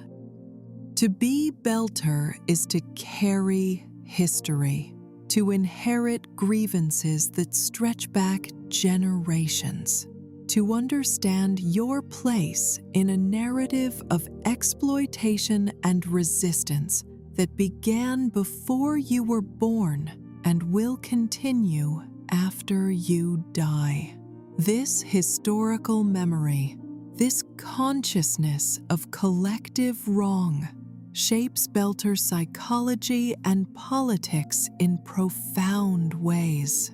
It's what turns individual experiences of hardship into political consciousness, what transforms personal anger into organized resistance, what makes the OPA possible as a sustained movement rather than just episodic protests. The grievances are specific and cumulative. There's the first generation, sent out to mine asteroids with inadequate equipment, who suffered burns from faulty spacesuits, who died in accidents that could have been prevented with proper safety measures, who were exposed to radiation levels that Earth regulatory agencies would never have allowed in inter-planet operations. Their children inherited brittle bones and weakened cardiovascular systems, genetic damage from radiation exposure, developmental problems from inadequate air quality. The second generation bore the physical cost of their parents' exploitation. Then there's the economic exploitation, decades of resources flowing out of the Belt while almost nothing flows back in.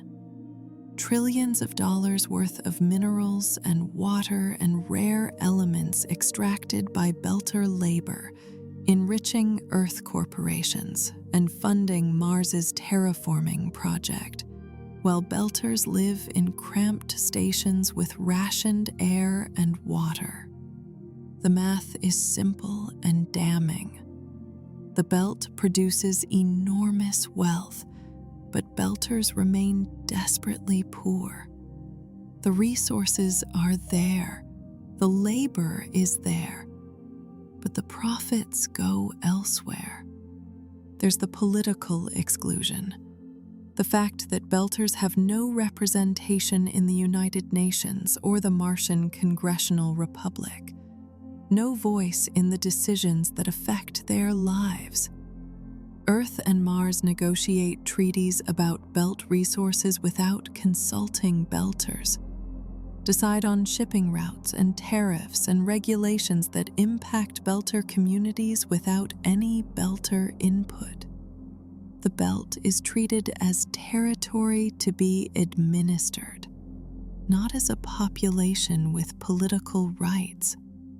This exclusion reinforces the message that Belters aren't fully citizens of humanity's solar system civilization, that they exist to serve inter-planet interests rather than as equals deserving of self-determination. There's the cultural discrimination, the skinnies, slur, and the 1,000 daily reminders that inners view Belters as other, as less than, as somehow not quite fully human because their bodies developed differently. There's the way Earth media portrays the Belt as lawless and dangerous, Belters as criminals and terrorists, ignoring the structural violence that creates those conditions. There's the medical discrimination. The fact that Earth doctors often won't treat Belter patients because they're not trained in low-gravity physiology, as if Belter bodies are too alien to be worth understanding. And there's Anderson Station, the massacre that crystallized all these grievances into a single event that no one can ignore or explain away. 173 people killed for protesting a 3% surcharge on water and air. The message was clear. Earth values its profits more than Belter lives, and if you resist, you will be killed. Every Belter knows the names, knows the story, knows that it could have been their station, their family, themselves. These grievances accumulate over generations, passed down through families and communities, creating a historical consciousness that shapes how Belters view the universe and their place in it. A Belter child grows up hearing stories about grandparents who suffered in the early mining operations, parents who participated in strikes that were violently suppressed, siblings who died from preventable diseases because the corporations wouldn't pay for proper medical care.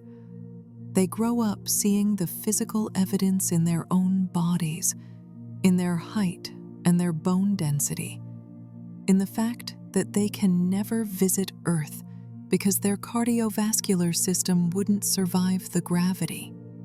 This creates what we might call a pedagogy of oppression, a way of understanding the world that's taught through lived experience and family history. You don't need to read political theory to understand that the system is rigged against you. You just need to look at your water ration, at your air quality readings, at the scars your parent bears from a workplace accident that resulted from inadequate safety equipment. The political consciousness emerges organically from the material conditions of Belter life. But here's what's crucial about Belter historical memory. It's not passive victimhood. The narrative isn't, "We suffer and there's nothing we can do about it." It's, "We suffer, we resist, we survive, and we will be free."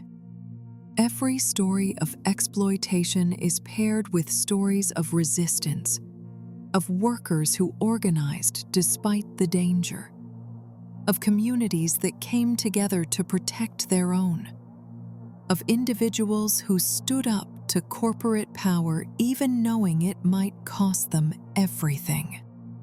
The historical memory includes Anderson Station, but it also includes the labor movements that preceded it, the strikes and protests and acts of sabotage, the formation of the OPA, the slow, grinding work of building Belter solidarity across millions of kilometers of space. This dual consciousness, oppression and resistance, suffering and defiance, shapes Belter identity in fundamental ways. Belters are proud, fiercely so, because pride is necessary for survival. If you internalize the message that you're lesser, that you deserve your exploitation, you'll break under the weight of it. But if you maintain pride in who you are, in your language and culture, in your ability to survive in an environment that's constantly trying to kill you, then you can resist. Pride becomes both psychological defense and political resource. The phrase "belta lauda," Our People captures this perfectly. It's simultaneously a statement of identity and a political claim.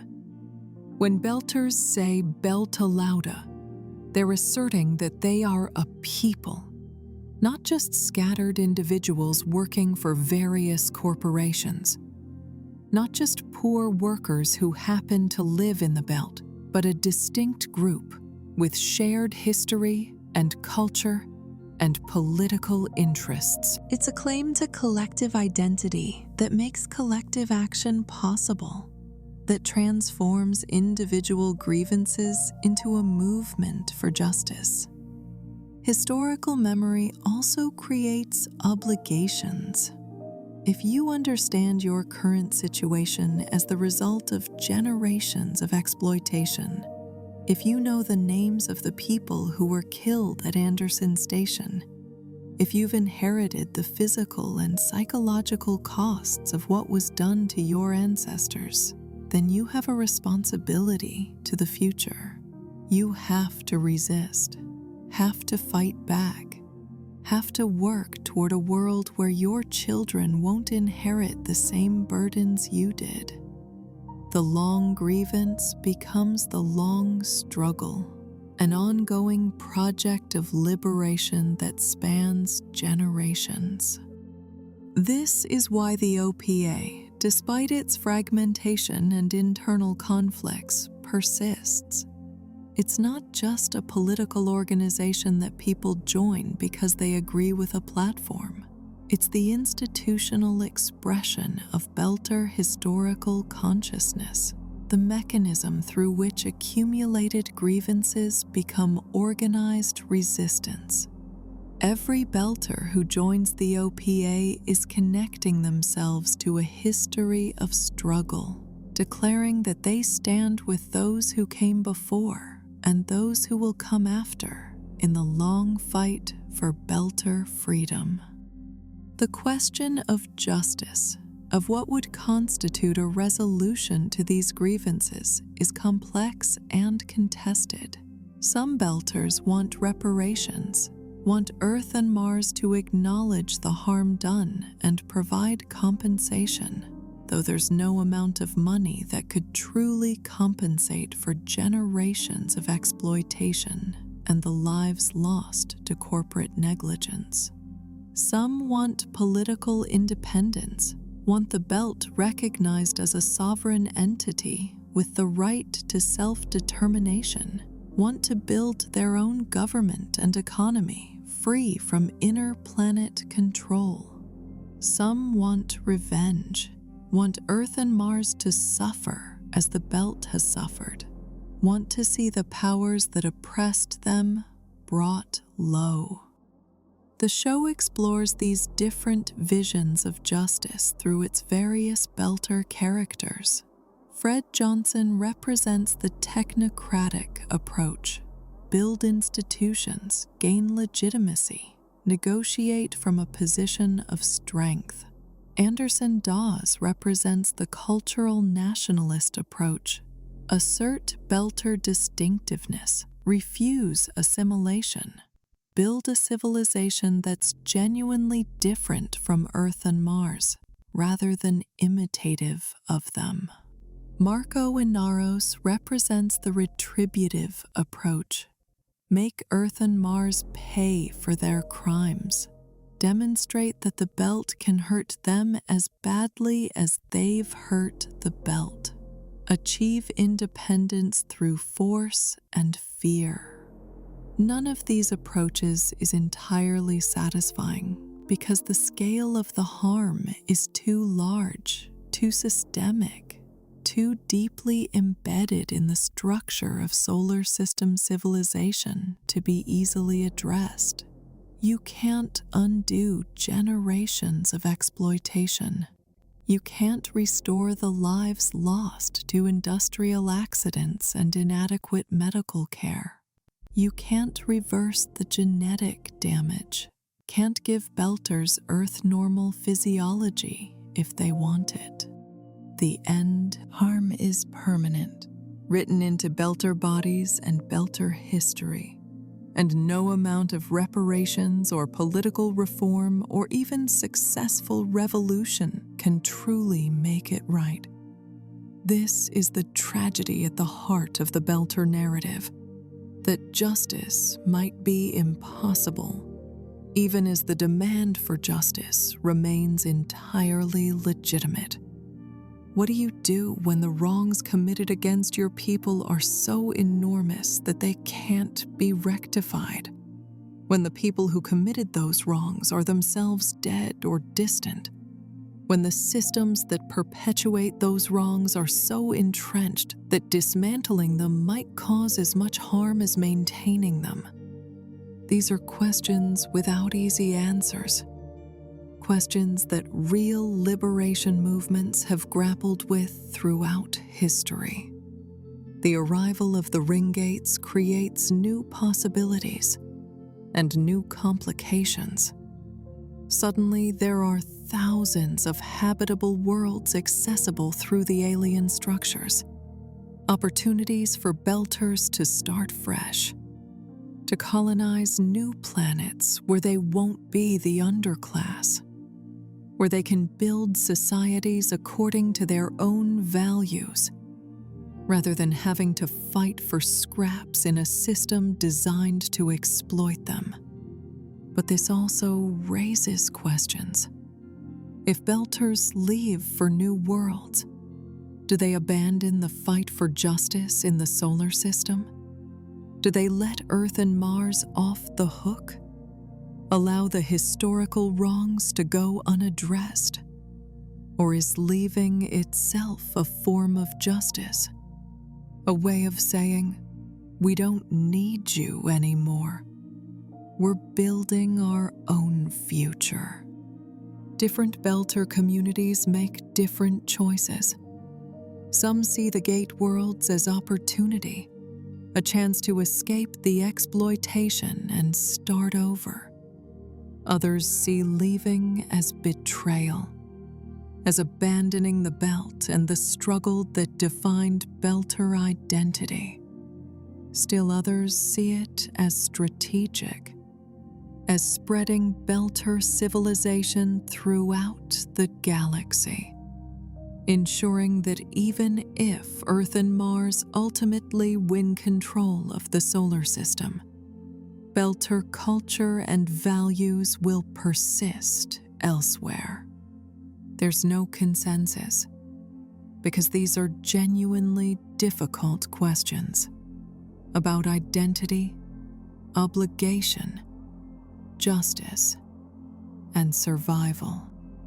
What's clear is that the historical memory, the Long Grievance, continues to shape Belter consciousness, even as circumstances change. The accumulated wrongs of generations don't disappear just because new opportunities emerge. The demand for justice, for acknowledgement, for reparations or revenge, or at minimum respect, these persist because they're woven into Belter identity itself. To be Belter is to remember what was done and to resist the forces that did it. Whether that resistance takes the form of political organizing or economic independence, or simply maintaining your language and culture in the face of pressure to assimilate. Beltalauda, identity, solidarity, and what science fiction teaches us. We've traveled through Belter physiology, through the creation and significance of Lang Belta, through the brutal economics of extraction and the political formations that resisted. We've stood on Ceres Station and witnessed Anderson Station's massacre. We've examined the OPA's complex, fragmented unity and the long historical memory that drives Belter consciousness.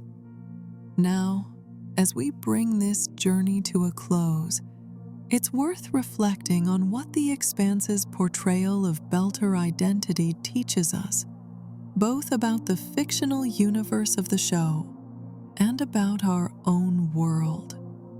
The Belters are one of science fiction's most fully realized cultures, precisely because they emerge logically from their circumstances. Every aspect of Belter identity, from their physical characteristics to their language to their politics, follows from the conditions of their existence: living in low gravity, working for corporations that control basic survival needs, being treated as expendable by the powers that profit from their labor. The creators of the Expanse understood that culture isn't arbitrary, isn't just window dressing added to make a setting feel exotic. Culture is adaptation, is the way communities respond to their environment and their history, is the accumulated wisdom and shared experience that allows people to survive and maintain meaning in their lives. This realism makes the Belters compelling as characters and as a people, but it also makes them unsettling, because the patterns that created Belter identity are patterns we recognize from human history. The exploitation of labor, the control of basic necessities as a mechanism of power, the dehumanization of the exploited to justify their exploitation, the resistance movements that emerge from collective grievance. All of this has happened before on Earth. The Expanse asks us to imagine what it would look like if we took these same patterns and exported them into space. And the answer is horrifying, because it's so plausible. There's a tendency in some science fiction to assume that human expansion into space will somehow solve our problems, that the frontier will provide opportunity and renewal, that the act of reaching for the stars will ennoble us. The Expanse rejects this optimism. In its universe, we take our problems with us wherever we go. The same profit-seeking that drives exploitation on Earth drives it in the Belt. The same tendency to dehumanize others who look or live differently creates the skinnies slur and the discrimination against Belter physiology. The same state violence that has been used throughout history to suppress resistance to injustice massacres protesters at Anderson Station. This pessimism, or perhaps this realism, makes the Expanse's exploration of Belter identity particularly powerful. The Belters aren't a simple metaphor for any single oppressed group from Earth history. They're a synthesis, drawing on patterns from colonial extraction economies, from labor movements, from ethnic and cultural minorities, from indigenous peoples, from every situation where power has been used to exploit the powerless. This universality makes their story applicable to understanding many different forms of oppression, while remaining specific enough to feel real, to create emotional investment in their struggle. The physical transformation of Belters, the way their bodies bear the evidence of exploitation, is particularly brilliant as a storytelling device.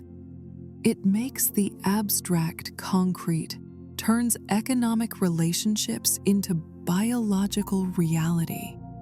When you see a Belter's elongated frame and brittle bones, you're seeing the physical cost of corporate corner cutting, the long-term consequences of valuing profit over human welfare. The body becomes text, becomes evidence that can't be denied or explained away.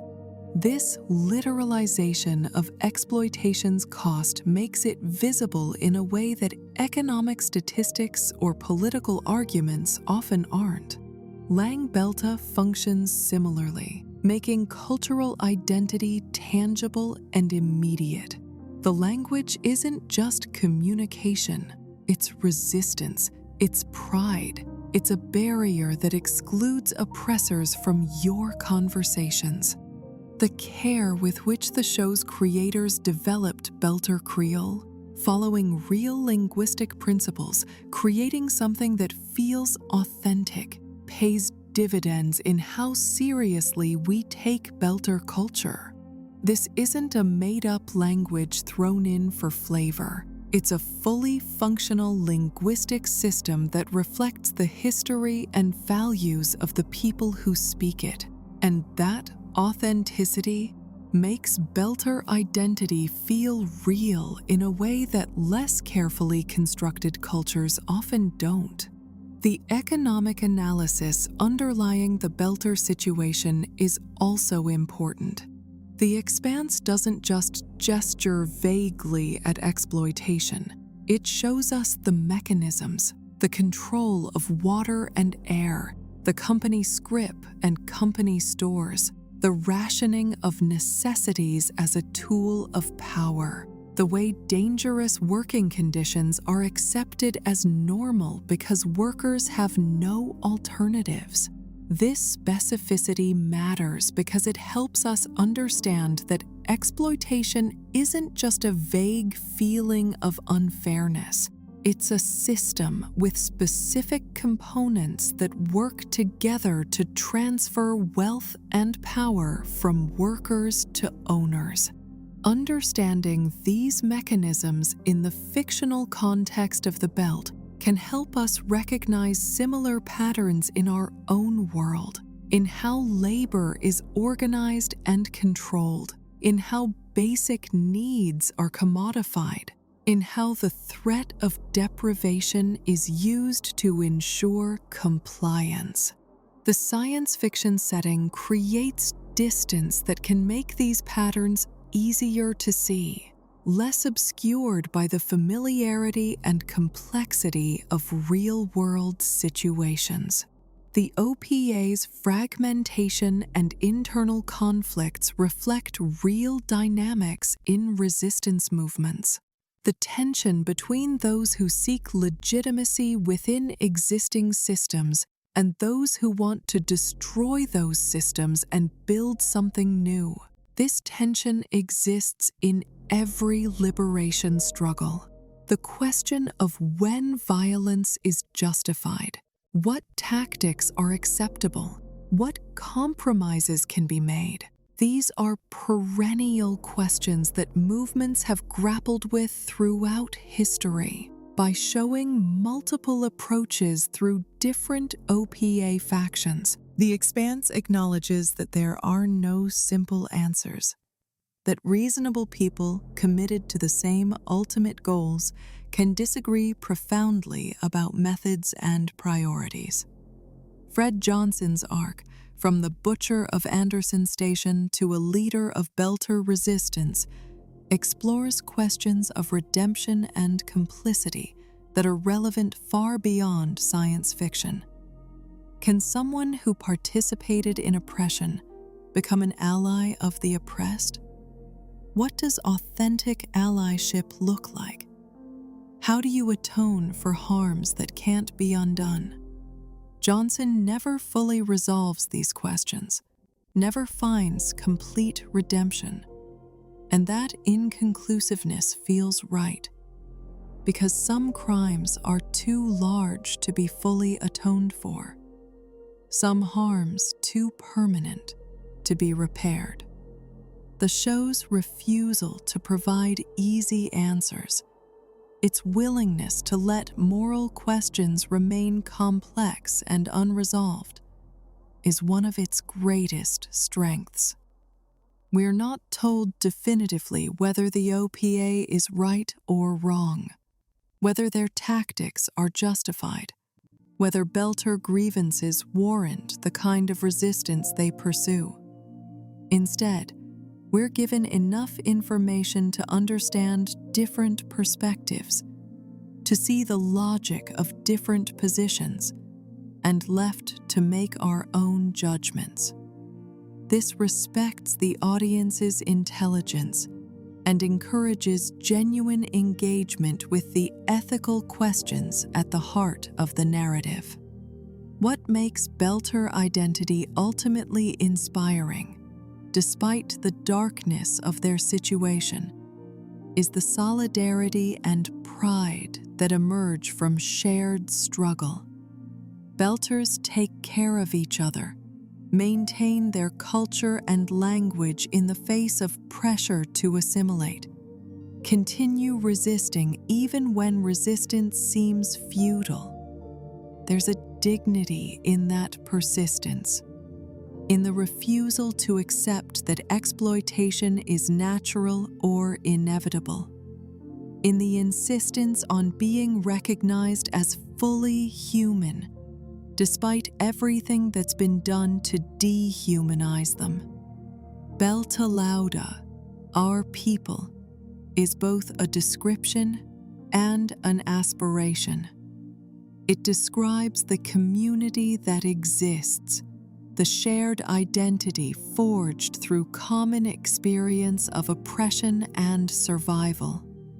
But it also points toward a future, toward a belt that's free and self-determining, toward a civilization that Belters build for themselves according to their own values. The word contains both the reality of who Belters are and the dream of who they might become. The Expanse's Belters remind us that identity is constructed through struggle, that culture emerges from adaptation to circumstances, that solidarity is both a survival mechanism and a form of resistance. They remind us that exploitation has costs that extend far beyond economics, that it damages bodies and psyches and communities in ways that can persist for generations. They remind us that resistance is possible even in the face of overwhelming power, that oppressed people can organize and fight back, and sometimes win. They also remind us that there are no perfect solutions, no easy answers to questions of justice and liberation. The Belter struggle doesn't end with the show's finale, doesn't resolve neatly into either total victory or total defeat.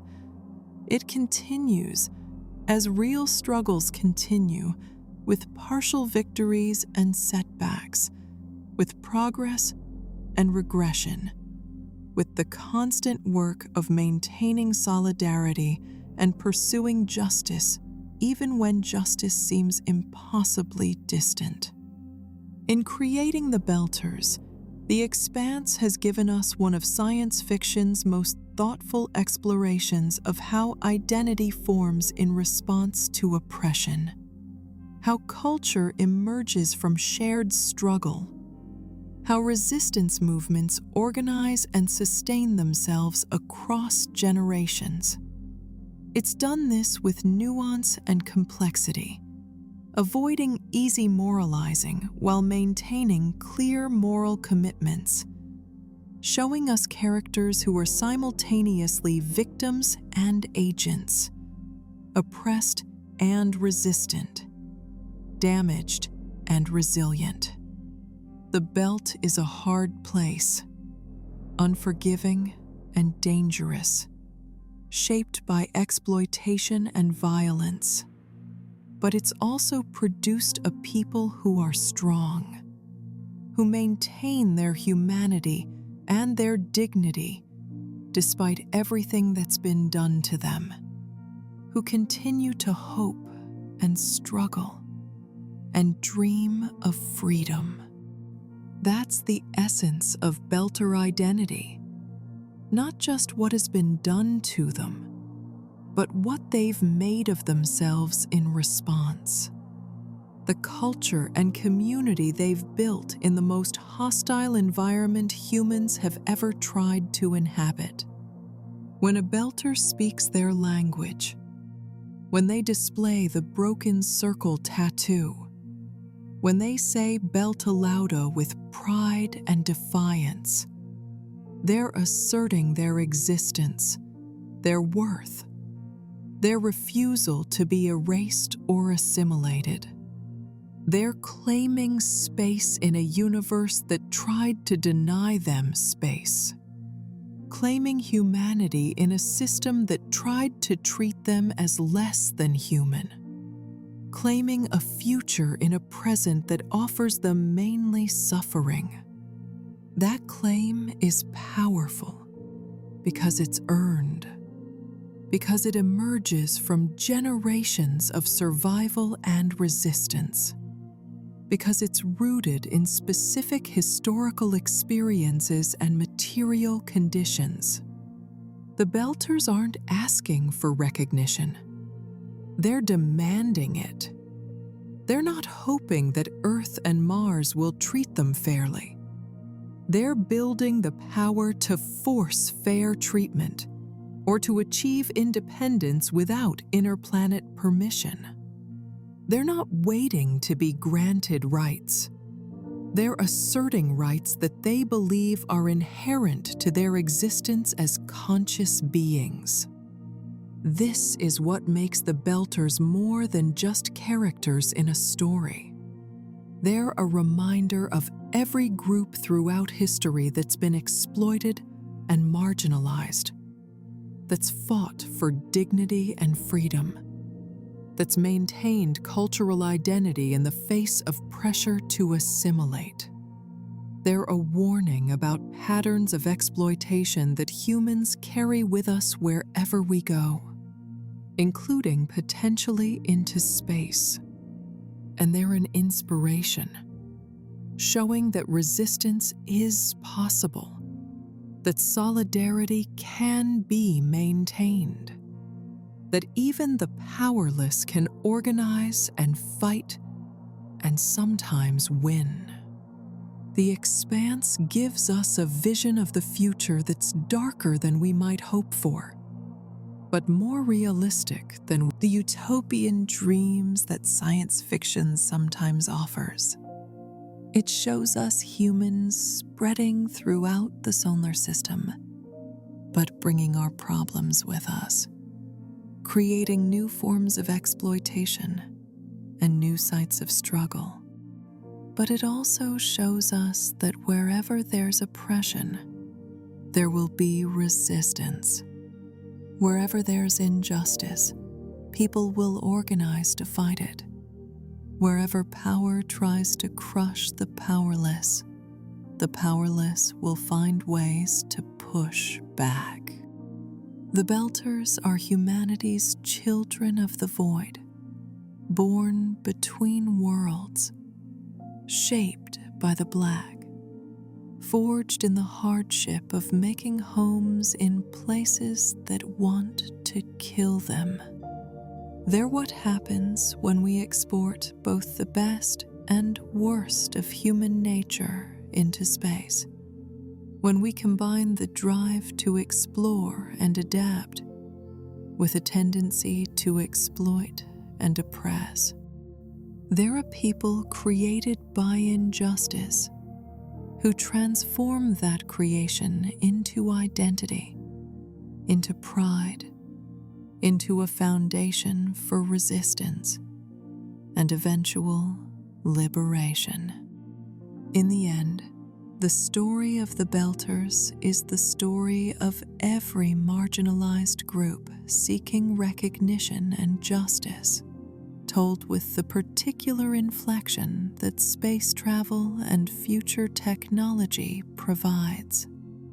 It's about labor and capital, about colonialism and resistance, about how bodies and cultures adapt to new environments, about how historical memory shapes political consciousness, about how language becomes resistance and pride becomes survival.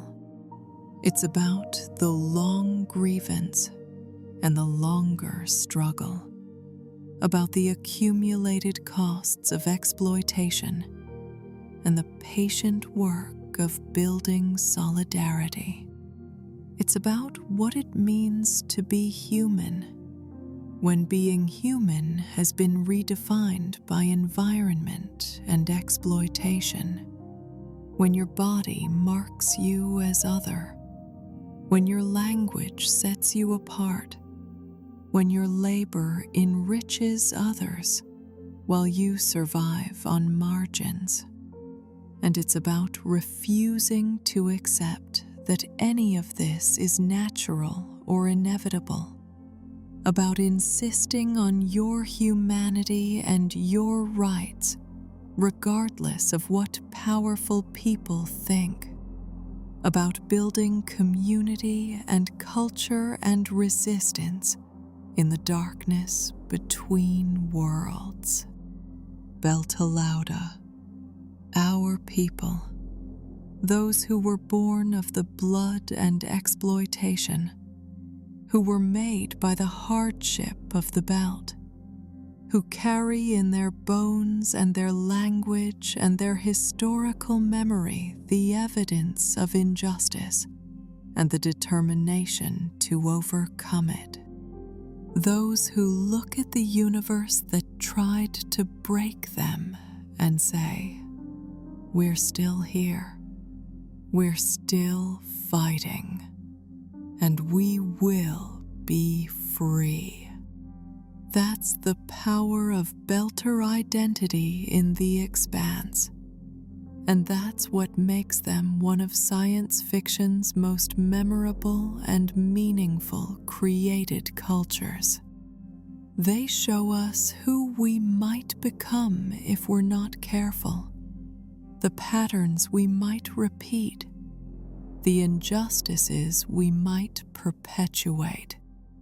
But they also show us that resistance is always possible, that solidarity can survive even in the harshest conditions, that human dignity can persist even when everything is designed to crush it.